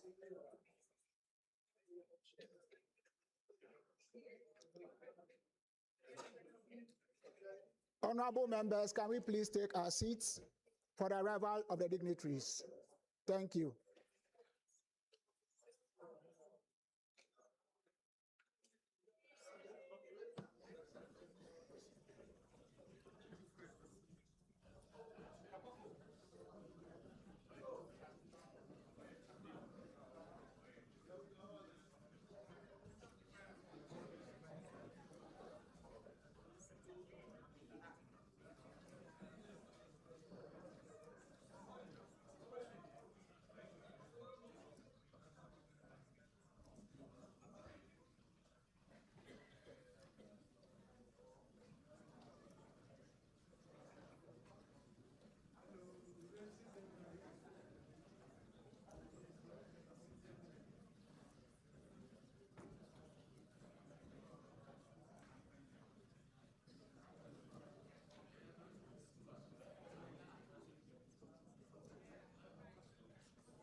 Honorable members, can we please take our seats for the arrival of the dignitaries?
Magusi, how are you? No, these things are fine.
I now call on the first Vice President to take the podium.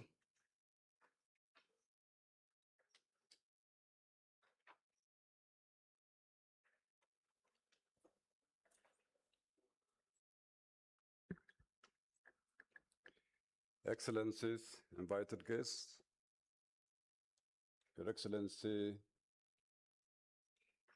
Honorable Nkodo, former President of Pan-African Parliament, Your Excellency Chief Fortune Charambura, former President of Pan-African Parliament, Excellencies, Honorable Members, Your Excellency, Ambassador of Pan-African Parliament, Bridget, Excellencies, all ambassadors accredited in South Africa, Your Excellency, our Minister here, may I respectfully request you to rise and receive our guest of honor, His Excellency Cyril Ramaphosa, President of the Republic of South Africa.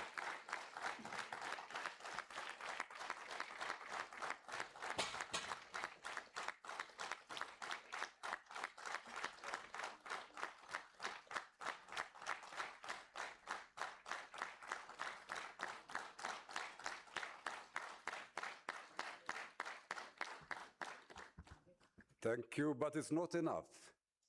Once again, because, okay. Excellencies, for the first time, almost after 8 years, the sitting head of the state of South Africa is with us. His Excellency Cyril Ramaphosa. Thank you so much.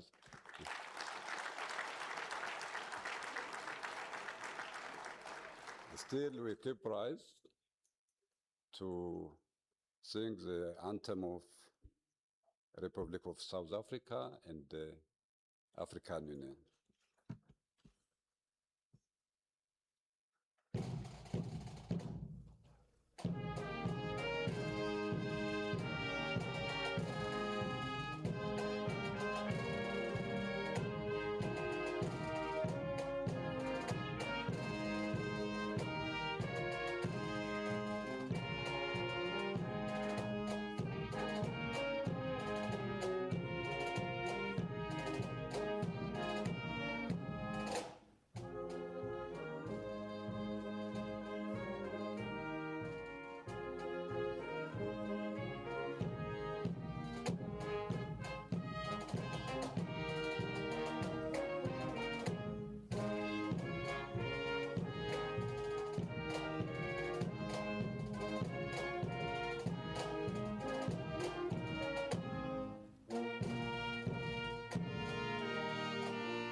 Thank you. Be seated, please. Take your seat, please.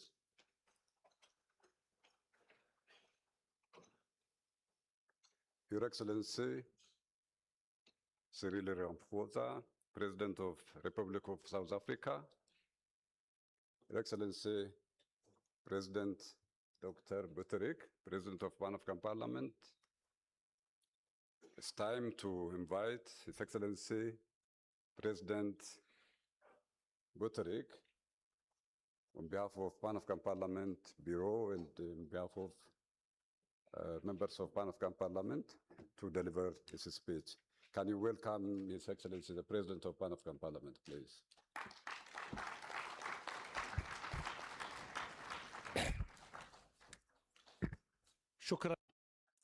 Thank you.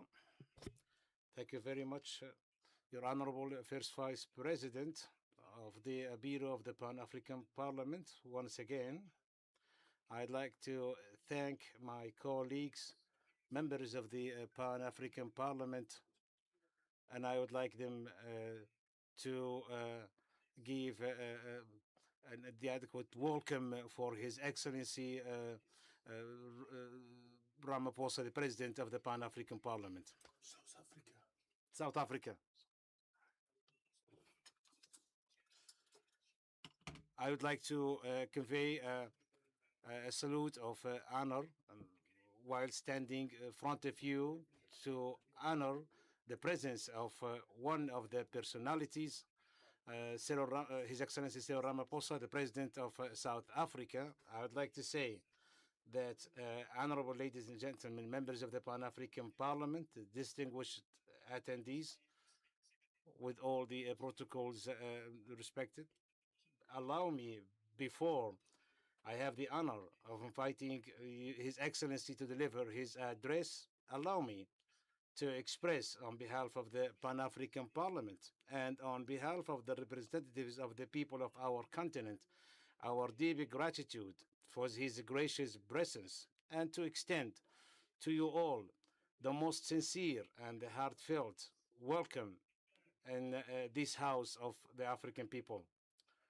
Your presence among us, Honorable President, today lends the opening of this historic session profound political and symbolic significance, and affirms the standing that the Pan-African Parliament occupies within the institutional architecture of the African Union. It also reflects the commitment of the Republic of South Africa, its leadership, government, and people to supporting the institutions of joint African action and strengthening the role of realizing the aspirations of the people of our continent. Your Excellency, Mr. President, we meet today on land whose name is linked to one of the greatest symbols of freedom and human dignity in the history of humanity, the late leader Nelson Mandela.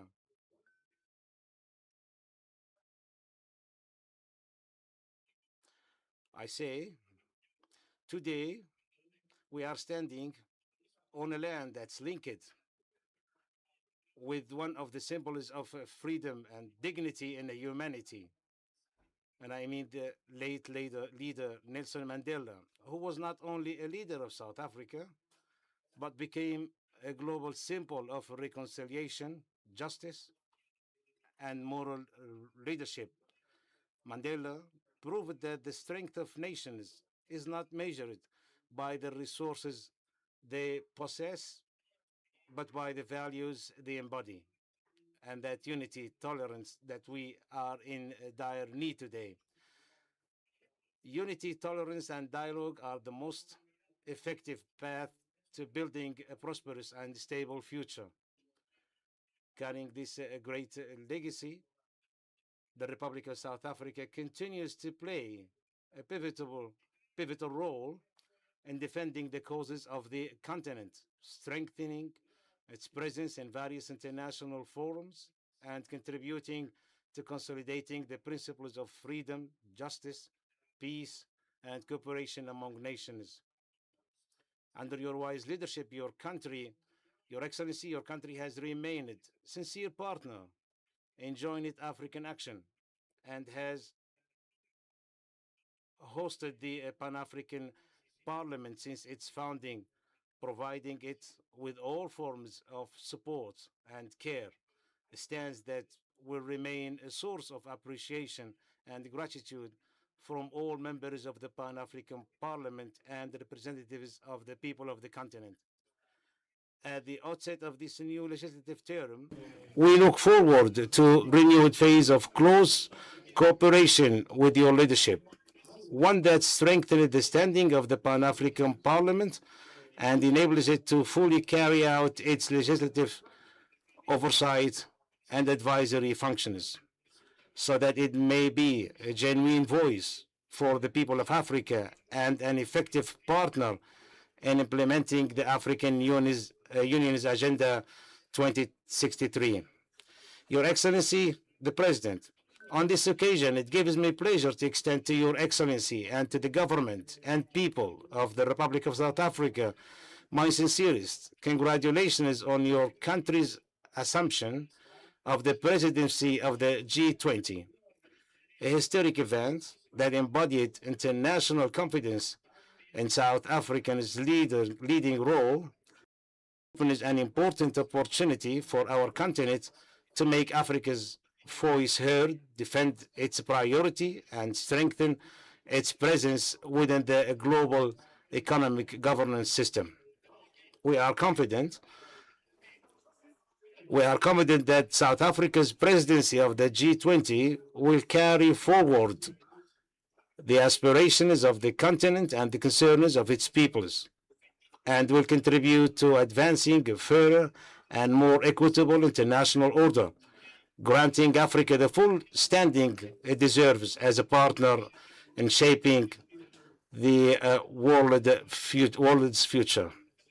Our continent possesses the energies, wealth, and the potential that qualifies to be an influential global power. However, achieving this ambition requires a unified political will, strong African institutions, a sincere cooperation among the various organs of the African Union. From this platform, we renew our aspiration for your continued support of the Pan-African Parliament and for strengthening coordination between it and the organs of the Union in a manner that consolidates the principle of good governance, strengthening peace and security, advancing the process of development and economic integration, and brings the institutions of the Union closer to the African citizen. We also express our confidence that your leadership will continue to defend the just causes of the people of our continent and work to unify African positions in international forums and strengthens Africa's voice in a manner that commensurates with its standing and potential.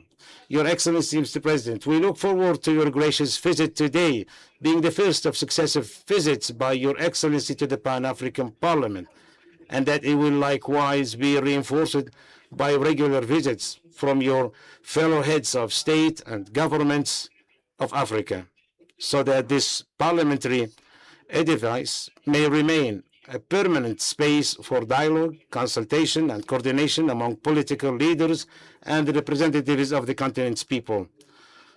Honorable President, the direct presence of Africa's leaders in the Pan-African Parliament gives our institution renewed political momentum, strengthens standing within the African Union system, and affirms the collective belief that it is an essential partner in continental decision-making, in keeping pace with the implementation of Agenda 2063 and in consolidating the values of unity, integration, development, and peace.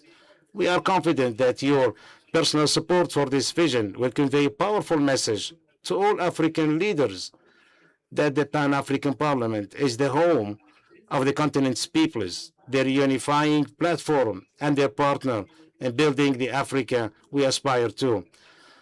To conclude, Your Excellency President, the members of the Pan-African Parliament who represent the diverse peoples of the continent look forward with great interest to hearing your vision on the future of Africa and hear the role of the parliaments in supporting continental integration, and strengthening democracy and development, and translating the aspirations of the Agenda 2063 into tangible achievements felt by African citizens. Once again, Honorable President, it's my honor on behalf of the Pan-African Parliament and on behalf of the representatives of the peoples of Africa to invite Your Excellency to kindly deliver your address in front of the members of the Pan-African Parliament. We thank you and we welcome you.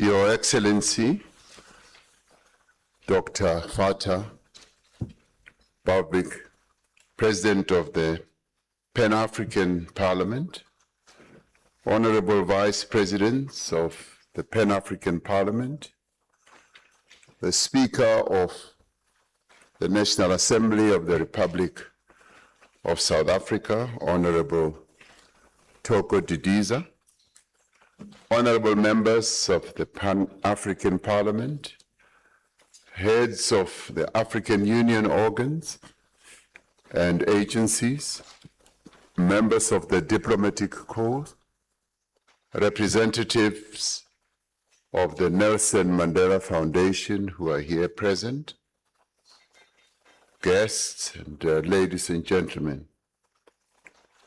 I greet you in the name of the people of South Africa, but I also want to thank you for finally being allowed to come to be present here.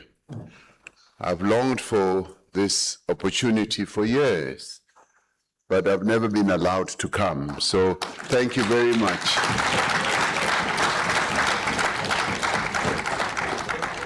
I especially thank you for inviting me. It is indeed my privilege and my honor to address this first ordinary session of the 7th Pan-African Parliament. The Pan-African Parliament carries the hopes as well as the aspirations of more than 1.5 billion Africans, and it carries the aspirations for peace, progress, and prosperity across our beloved continent. It is an enduring symbol, this parliament that is an enduring symbol of unity in diversity, a unity anchored in the conviction that Africa's future must be shaped not only by its governments, but by its peoples, whom you all represent.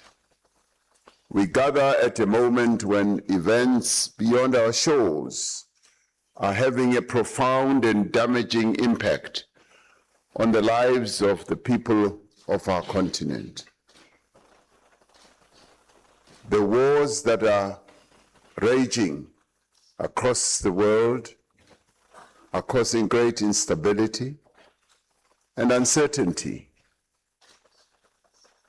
Our continent is also not spared the effects of conflict and instability, greater global economic turbulence is caused by all these conflicts and the increasing geopolitical tension that is occurring across the world. Nor is our continent spared the devastating impact of accelerating climate change. In recent days, we have seen destructive fires raging across our sister countries of Africa, in Algeria, in Morocco, and Tunisia, resulting in the loss of many lives. We convey to these governments and the peoples of those affected countries our deepest sympathies for the loss of life, livelihoods, and properties. I think it'll be proper for us to observe a moment of silence for those lives that are being lost at this point in time. Please let us observe a moment of silence.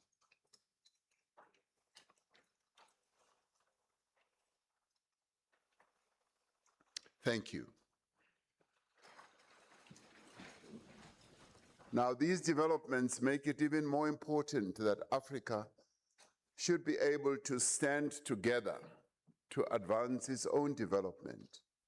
Mr. President, we congratulate you and your 4 vice presidents on your successful election to lead the 7th Legislature.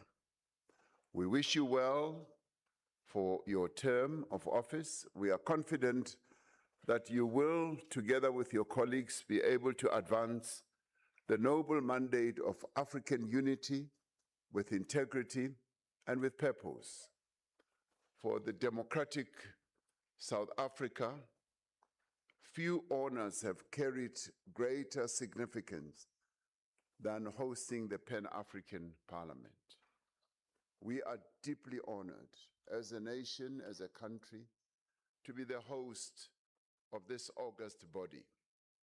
Being the home of one of the preeminent institutions of Africa's democratic architecture is more than a privilege for South Africa.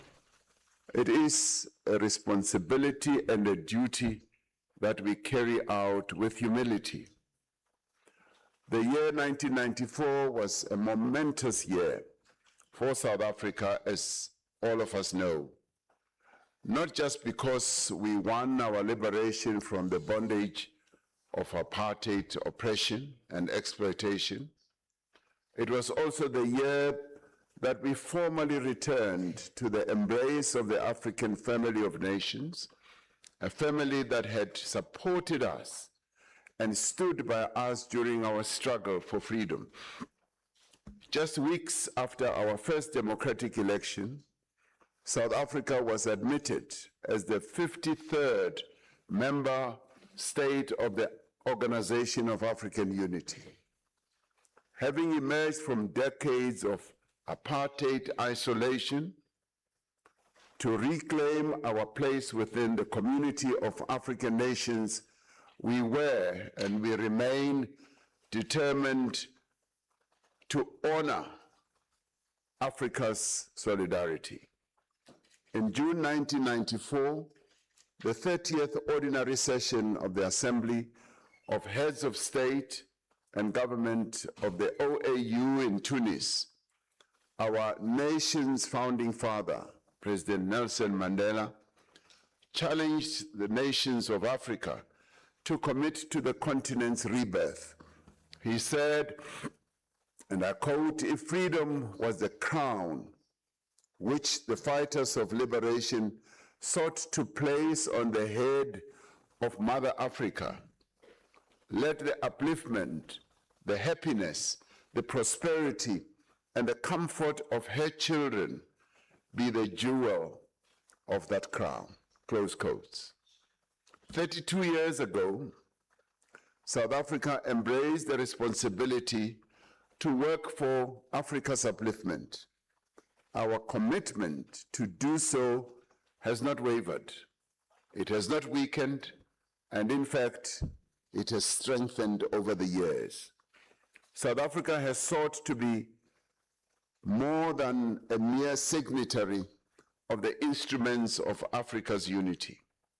Since then, South Africa has sought to honor the solidarity Africa showed us during our struggle by contributing to continental peace, integration, development, and institution building. The progress of Africa is in our DNA. You may note, if you care to notice, our national anthem. Our national anthem starts off with saying, "We want the Almighty to secure Africa." That's where it starts. That's what South Africa is all about. In the end, towards the end of the national anthem of South Africa, it then talks about South Africa, meaning that for us, in our DNA as a nation, Africa has great prominence. Africa is not only the mother of the peoples of Africa and South Africa, it is our origin. And that is the commitment that we have to the development of Africa. We have consistently and actively committed our efforts and resources to building the institutions, initiatives, and capabilities our continent needs. In 2002, we were honored to host the inaugural Summit of the African Union here in South Africa in the KwaZulu-Natal province in Durban. South Africa is a founding member of the African Peer Review Mechanism and was one of the co-architects of the new Partnership for Africa's Development, NEPAD.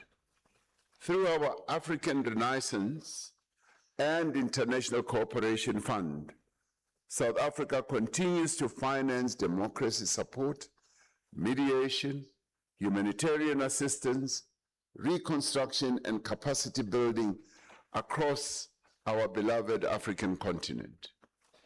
It is during times of need, at moments of crisis, that African unity is at its most potent and powerful. 6 years ago, our continent was confronted with the worst global health crisis in more than a century. Through the collective efforts of member states, the African Union institutions, and the Africa Center for Disease Control and Prevention, we coordinated a continental response to the COVID-19 pandemic. We were, as South Africa then, we had been given the responsibility to be chair of the African Union. We worked with others to establish the first Africa medicine supplies platform to procure critical supplies and medical equipment. This was an innovative development where we worked together with all other countries on our continent to procure all these supplies at a much lower rate. We established the African Vaccine Acquisition Task Team to procure millions of vaccines for the continent. As a continental collective, the lessons learned from the COVID-19 pandemic have strengthened our resolve to better coordinate future pandemic prevention, preparedness, and response. And today, South Africa has been asked to be the champion of the preparedness and response for future pandemics that could come. Africa demonstrated the value of continental solidarity during the COVID-19 pandemic. We were able to demonstrate that when we work together to confront a crisis, we are able to express unity, to demonstrate our unity and our strength. Through the African Union, virtually an entire continent was brought under a joint continental strategy, coordinated by Africa's own public health agency, the Africa CDC. Our continental response extended beyond the geographic boundaries of our continent, recognizing the African diaspora as the sixth region of Africa. We opened the Africa Medical Supplies Platform and the African Vaccine Acquisition Trust to the countries of the Caribbean community, who we regard as the sons and daughters of Africa. This enabled Caribbean countries to benefit from Africa's pooled procurement of critical medical supplies and vaccines. At a time when vaccine nationalism was taking hold and poorer countries were being pushed to the side and to the back of the queue, Africa did not only call for international solidarity, it showed unity and it moved forward with great determination. Africa practiced solidarity. We extended the institutions and the mechanisms we had built to our brothers and sisters in the Caribbean. This demonstrates that African integration can produce practical benefits not only for our continent, but also for the wider global African family. This resolve is evident in the response to the Ebola outbreak in the Democratic Republic of the Congo and in Uganda, ably led by the Africa CDC. We commend the affected countries for the decisive action they have taken to contain the Ebola outbreaks and further congratulate this Parliament for dedicating time during this parliamentary session to deliberate on the continental response to this public health emergency. I personally visited the DRC and saw the extent to which the DRC has developed some of the world-class capabilities in dealing with Ebola. They have set up a laboratory of enormous capability and been able to track the development of Ebola and are now in the process even of developing a vaccine. So the DRC is to be really congratulated for showcasing what Africa is capable of, and they need to be applauded for that.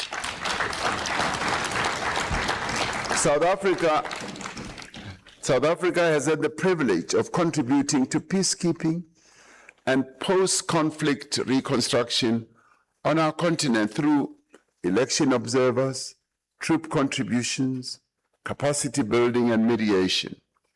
When the African Union was born right here on South African soil, the people of South Africa stood firmly behind the powerful vision of an African Renaissance.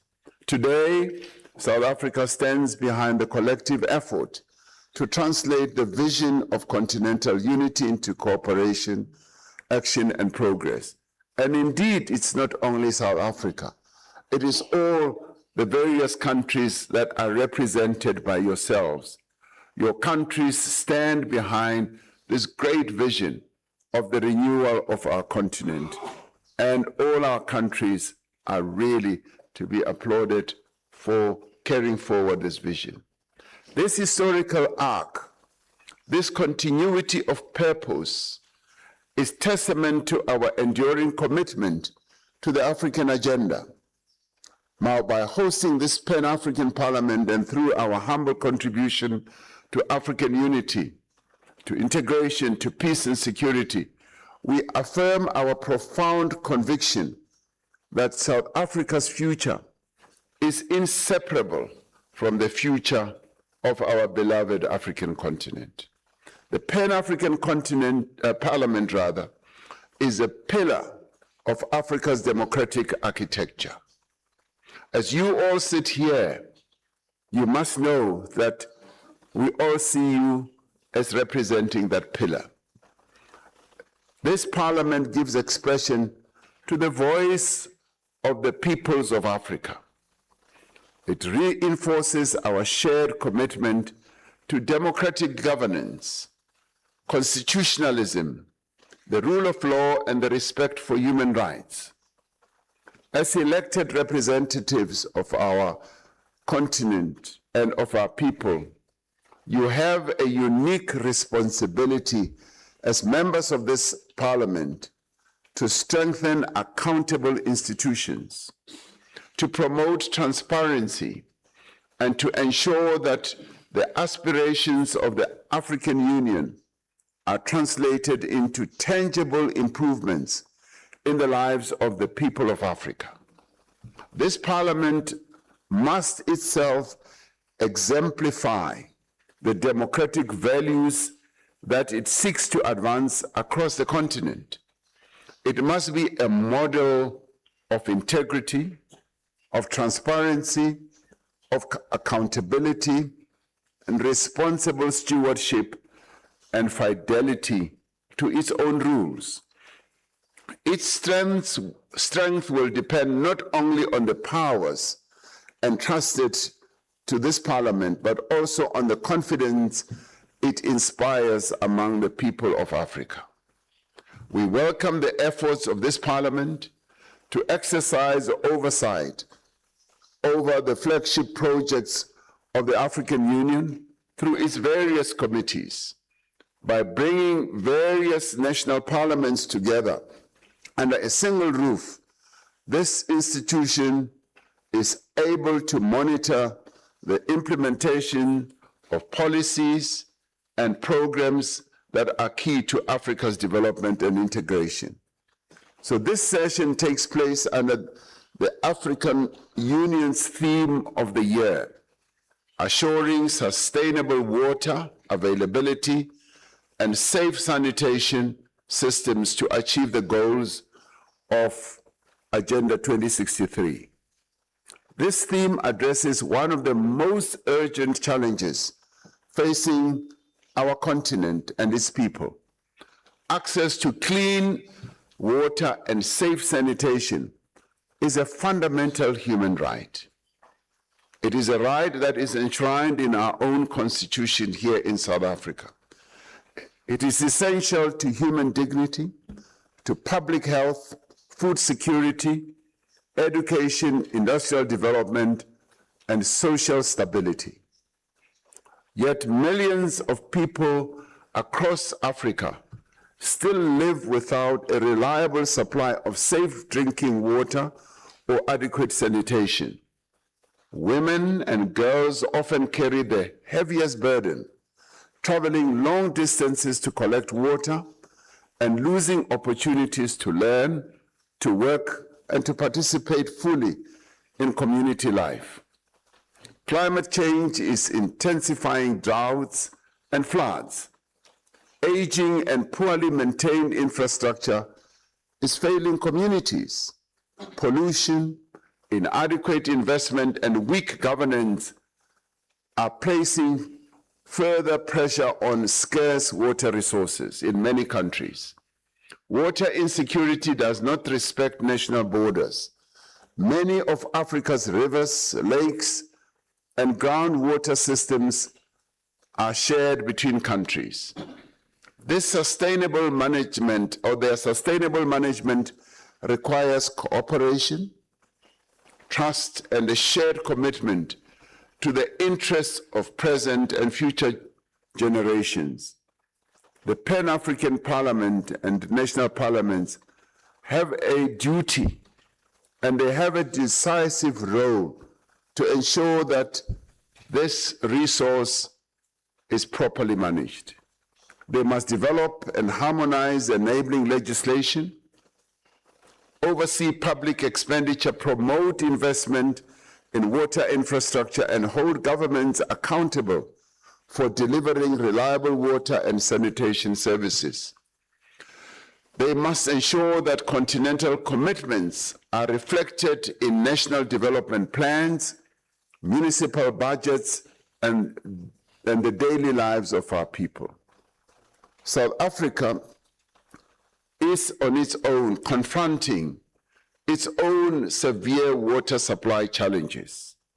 South Africa is a water-scarce country, and through our National Water Action Plan, we are working to strengthen accountability, to rehabilitate infrastructure, to improve municipal performance, and mobilize investment in water security. We recognize that no country can address these challenges in isolation.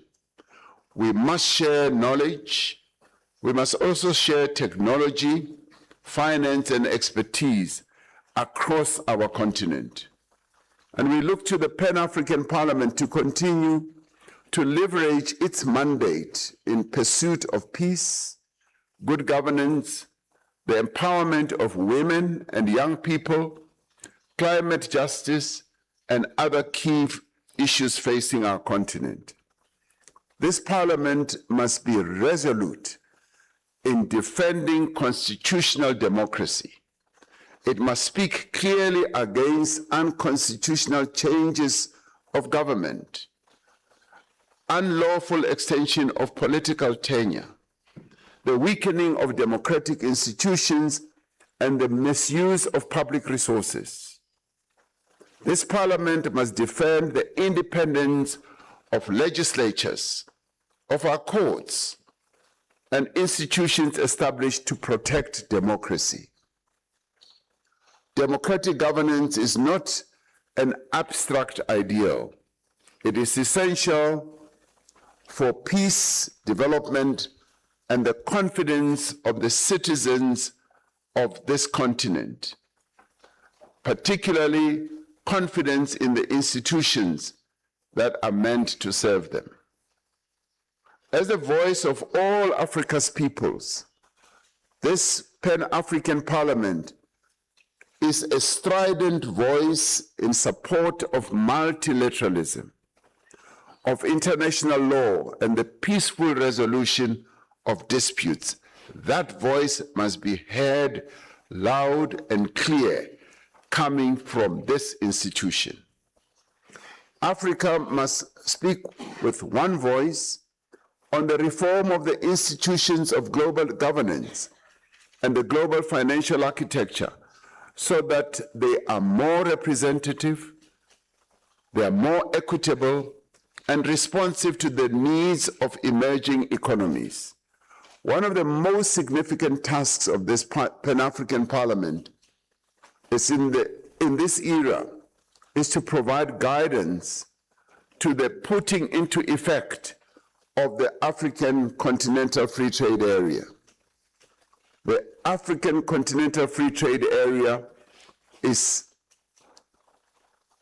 undoubtedly the most powerful instrument we have as a continent to realize our cherished goal of African unity, but more importantly, of African prosperity and progress. If we use this instrument properly to its greatest effect, this Continental Free Trade Area will overcome the boundaries that colonial division and exploitation impose on our people and our continent. It will open our rivers to commerce and our ports to trade. It is the foundation on which we will build new factories that will employ many of our people to produce goods that are made by African hands on this continent. It will develop new mines. It will plow new fields and build new data centers. This Continental Free Trade Area will enable our people to realize their potential and to develop the skills that will drive the global economy of the future. It will allow the men and the women, the women and the youth of this continent to place their energies and capabilities in the service of inclusive growth. But truth be told, agreements alone will not create a continental market. We must remove non-tariff barriers, modernize our customs systems, improve transport and logistics, harmonize regulations, and establish payment systems that will make it a lot easier and less costly for African businesses to trade with one another. The Pan-African Parliament must work with national and regional parliaments to domesticate the African Continental Free Trade Area. Commitments to harmonize legislation and to hold governments accountable for implementation. The goal of African integration extends beyond infrastructure, commerce, and trade. African integration imagines a continent where knowledge, where culture, where innovation and ideas flow freely across borders, across rivers, across mountain ranges, and across great plains. It envisages a continent where people are not constrained by strictures placed upon them by lines drawn on a colonial map. And if we are to realize this vision of African unity and integration, we need to collectively attend to the challenges and opportunities that face us. And some of those challenges are challenges of migration, which is a topical issue not only on the African continent, but especially in South Africa as well. Today, many parts of our continent are confronted by the challenge of migration in our own countries and out of our continent to other continents. Here in South Africa, as has been the experience of other countries, we have witnessed outbreaks of anti-migrant sentiment and incidents of intimidation and violence directed at foreign nationals, and incidents that have been quite sad and abhorrent, where people have been injured and some people have died and lost their lives, which we as South Africa deeply, deeply regret and mourn. This is fueled in part by misinformation and prejudice, but it draws on a genuine concern among some South Africans about the social and economic burden that is brought upon them by illegal migration. As the South African government, I want to make it clear, we have taken a firm stance against any form of intimidation, vigilantism, or violence directed at people from other countries or other nations. We've taken a firm stand against hatred for people from other countries, xenophobia or Afrophobia. We have taken steps to strengthen and enforce our laws, to diffuse tension and to ensure that all persons within our borders respect the rights of all, and that the rights of people from outside South Africa are respected and upheld. Migration itself is an essential part of the African story. Throughout history, across every continent, people have moved in search of opportunity or safety, and they will continue to do so. We must not conflate lawful migrants, refugees, and asylum seekers with people who enter or remain in countries in violation of immigration laws. Nor should migrants or people from outside the country be made to be scapegoats for unemployment, crime, or shortcomings in the delivery of public services. Our response must combine firm, fair, and effective immigration management with an unwavering defense of human dignity and the rule of law.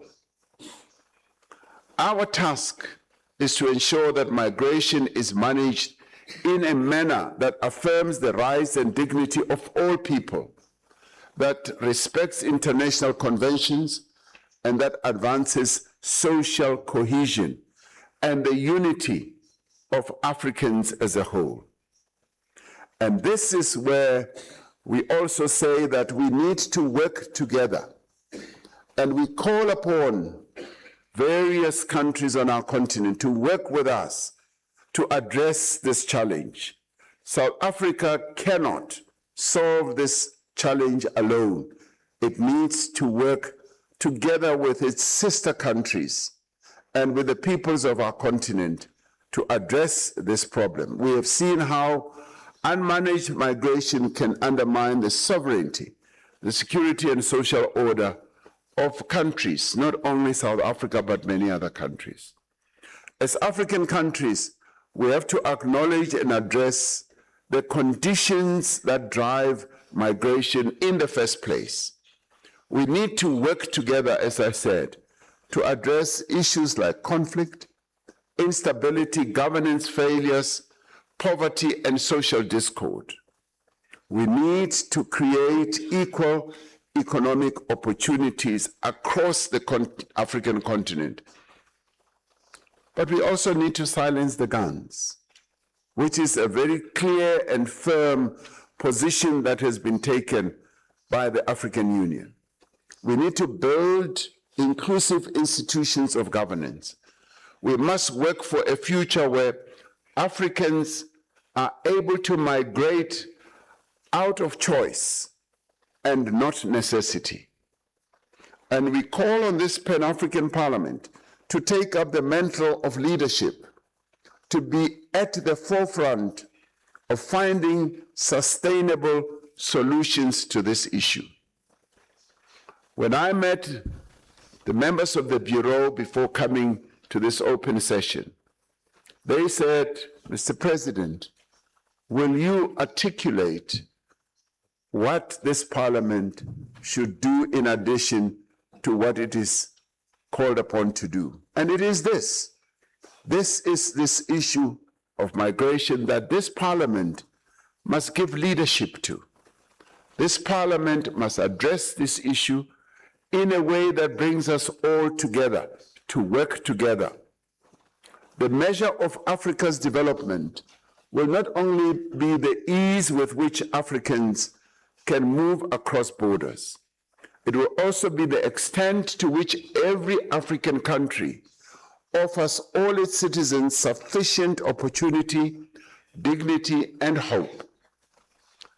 As the honorable members of this Parliament, as the collective leadership of this continent, we have a responsibility to build a better Africa. It cannot and should not be the responsibility of the heads of state or certain countries only. It must be a collective responsibility, and all of us who are seated here are leaders, and that is why we were elected and chosen to come and represent our peoples of Africa. We have a responsibility to build a continent that is at peace with itself, where conflicts are resolved through dialogue and diplomacy, rather than through the barrel of a gun. It is a continent that produces everything that it needs. This is what this continent must be. That extracts from its abundant resources the full value that belongs to the peoples of Africa. Rather than exporting our raw wealth, we must process our minerals, our agricultural produce, and our energy ourselves. We are building a continent where our young people have the skills, and they are continuously demonstrating that they have the knowledge and the skills. We must also build a continent where capital and opportunity is there to build enterprises and careers on African soil rather than seeking them abroad. This is a continent where women should take their rightful place in the boardrooms, in the parliaments, in the cabinets of our various countries. And they must take their place not in the home only, but in the factories, in the various institutions that lead this continent.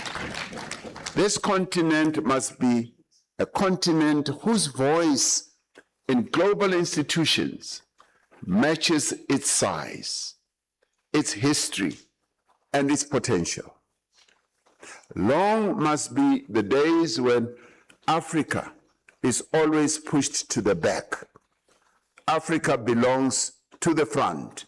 We must lead the global events that are unfolding, because we are, as Africa, the origins of humanity. Humanity originates from this continent. We must therefore take our place in global matters. And to do so, we must have a common voice, one voice that is powerful and resolute on the reform of the United Nations Security Council, on the international financial architecture, and in the councils that set the rules of trade, climate, and technology.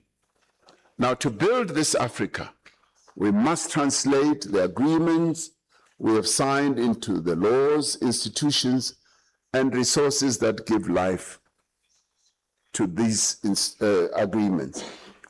But this Parliament must also be given the legislative powers that it requires.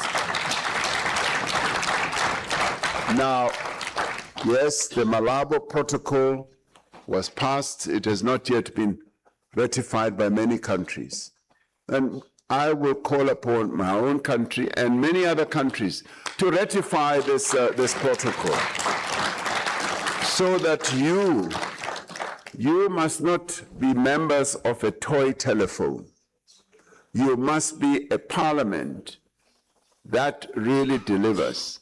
A parliament that regulates, that seeks to regulate the various continental matters that affect the peoples of Africa. And of course, many people fear that you will replace their own national parliaments. And I don't believe so. You should be able to function as the parliament of our continent in consultation and in cooperation and collaboration with our national parliaments. Too many of our continental commitments remain aspirations on paper. We must invest in our people, in education, in health and skills, so that our demographic strength, and it is a huge strength, of 1.5 billion people going to rise to a much bigger number. And this strength must become a dividend and not a burden. We must connect our continent with the roads, with railways, with ports, energy grids, and digital infrastructure that allow goods, capital, data, and people to move freely. We must strengthen the institutions of this union, of our African Union, so that they have the authority and resources and political support to act on matters of peace, security, health, and development and trade. And we must remain united.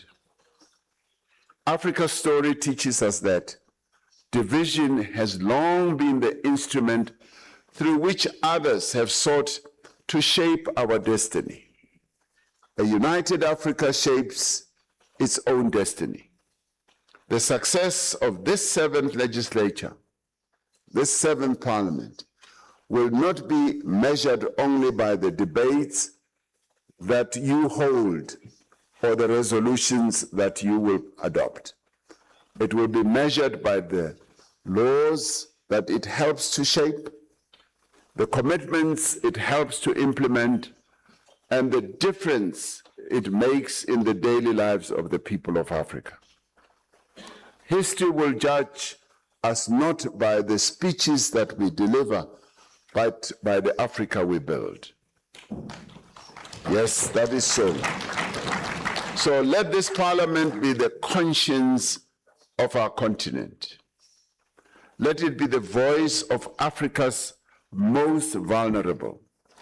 Let it be the guardian of democracy, and let it be the champion of peace. But let it be the great reservoir of enabling the young people of our continent, the women of our continent, to take their place in development matters and in matters of progress. So this parliament, therefore, has a great responsibility. And let me say, we are there to work with you, to support you, and to enable you to execute your tasks. Mr. President and Vice Presidents, I thank you for giving me this opportunity. At last, I've now been allowed to come here. So thank you very much.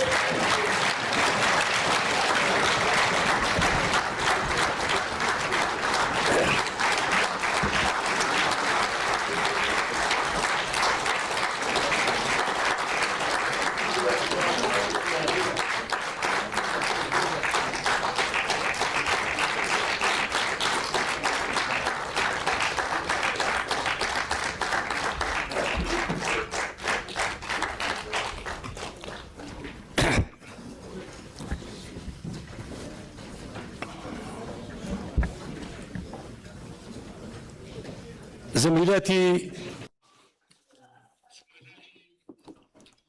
Honorable members of the Pan-African Parliament,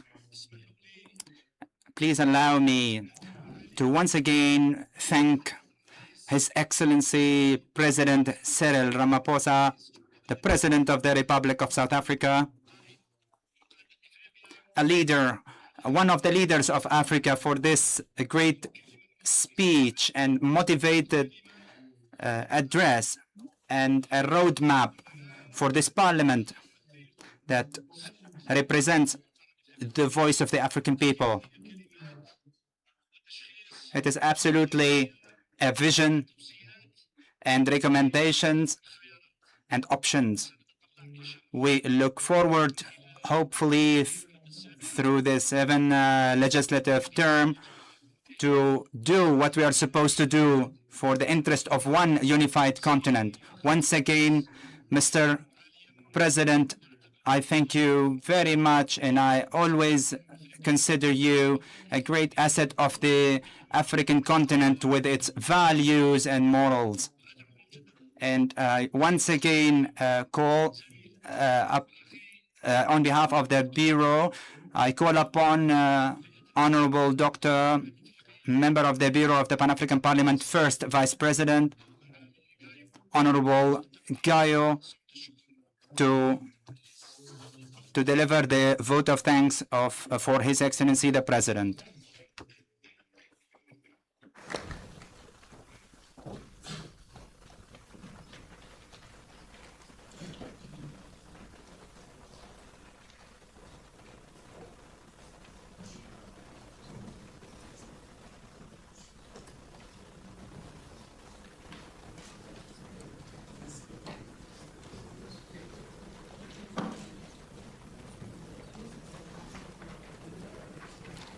Your Excellency Cyril Ramaphosa, President of Republic of South Africa, Your Excellency Dr. Buttigieg, President of Pan-African Parliament, Your Excellency Speaker of South African Parliament, Your Excellency Deputy Minister of Republic of South Africa, Excellencies, our former presidents of Pan-African Parliament, Your Excellencies, members of Pan-African Parliament, Excellencies, ambassadors here present, our ambassadors of Pan-African Parliament, Ambassador Bridget and Belen, Excellencies, may I request you once again to rise and give your big hand to His Excellency President of South Africa, His Excellency Cyril Ramaphosa.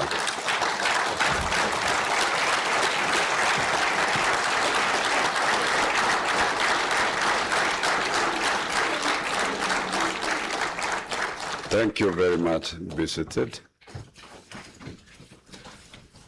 Excellencies, during our stay in our holding room with His Excellency President Ramaphosa, and during his speech, when he addressed his guest house, His Excellency committed to work with Pan-African Parliament in the best interest of the Parliament.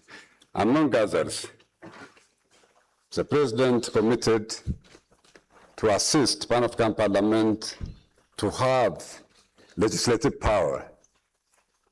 As he said, he will champion that even Malabo Protocol was not ratified. It's not ratified in many countries. His Excellency will champion that one, and he is committed.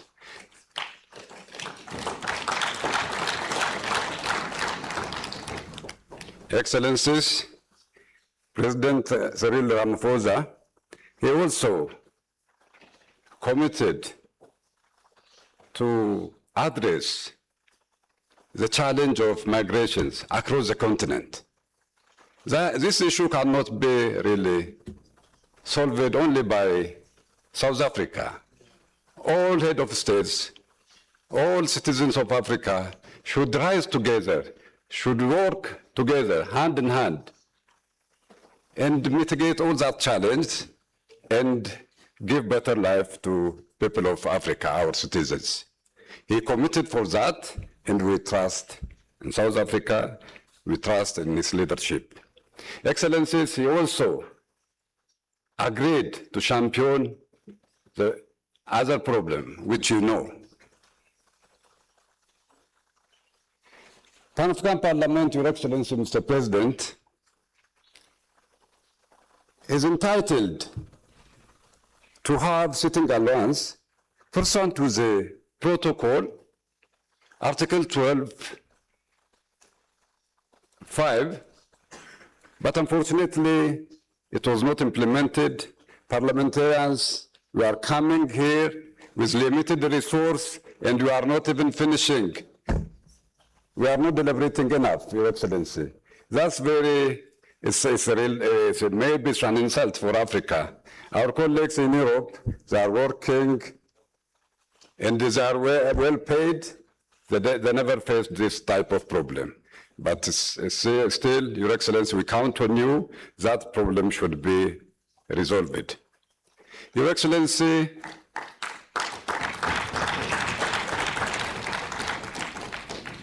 we have also some gray area, I will say. In host agreement, it cannot be, of course, at that level. We hope it will be resolved, and that will be under your supervision. Your Excellency, Pan-African Parliament, we are here to find solutions for problems, not only for African problems, even beyond the continent. Your Excellency, here we have former President of Pan-African Parliament, Honorable Nkodo. He led the delegation to United States of America in 2015. We were listened. We were heard by the United States of America. As you remember, we assisted some economic sanctions against Sudan to be lifted. And this time we think it's high time for this parliament to step up and to mediate the problem between United States of America and Africa. Excellencies, we count on the negotiation skill of President Trump and also wisdom of South Africa, your leadership. Pan-African Parliament, we are well positioned to do that job. Our President, His Excellency, from the first day, President Buttigieg, he brought this agenda to the Bureau, to the attention of the Bureau. The Bureau resolved to work in that area and to find solution. Neither South Africa nor America asked us to do the job. But we believe in Pan-African Parliament it's our responsibility to do this job. And we'll do it, Your Excellency, and we seek for your cooperation and also guidance. Excellencies, ladies and gentlemen, Pan-African Parliament, since establishment, we are here. We were always supported by the leadership of South Africa. We were always together with them during our session here.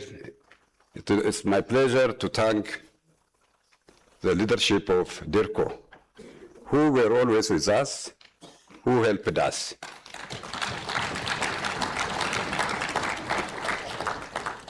Excellencies, this cannot be possible without today, I mean today's day, we wouldn't have made it, without commitment of the Speaker of South Africa. She was the one who tasked herself when the President of Pan-African Parliament, during our virtual first meeting, he tasked her to do the job, to bring the President of South Africa, our lovely President of Pan-African Parliament. She deserves your big hand.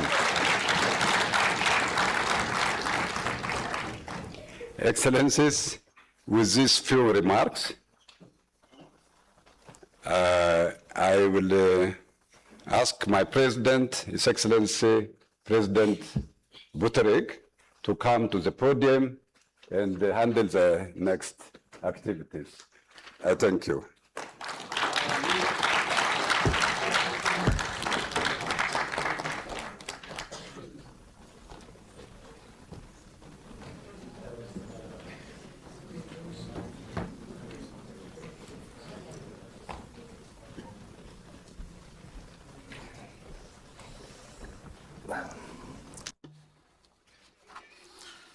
Honorable attendees, Your Excellencies,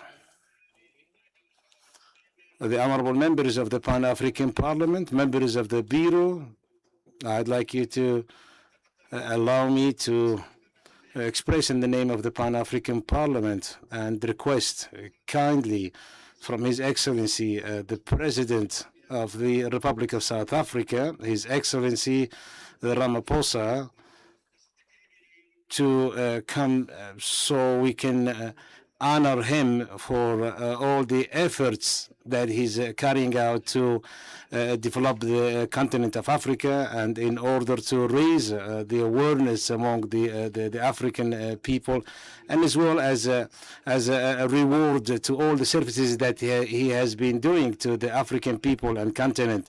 So kindly, I would like you to ask you to rise up so we can, as a Bureau, honor him as President. Thank you very much.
Before we adjourn our session, whereby we can listen to the anthems, I'd like to ask the respectful clerk to say if there are any announcements for the session. Thank you very much. You have the floor, clerk.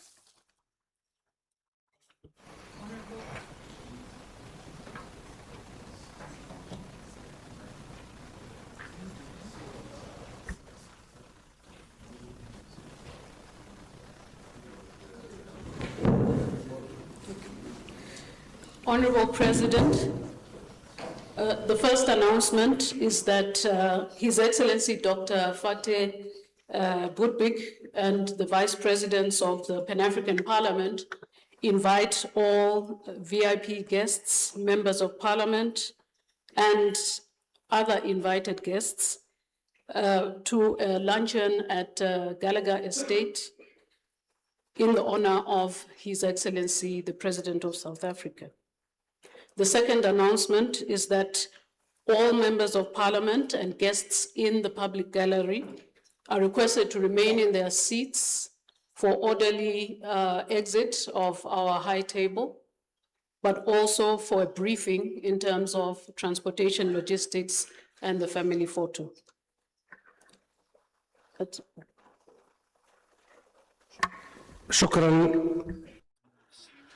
Thank you, respectful Madam Speaker of the Pan-African Parliament. At the end, honorable members of PAP, we have reached the end of our session, which is the opening ceremony of the session. Therefore, we will adjourn our session today, Tuesday, 28th of July, 2026. Before we adjourn the session, we will listen to the national anthem of the Republic of South Africa, and afterwards we will listen to the anthem of the African Union. Thank you.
شكرا. Thank you.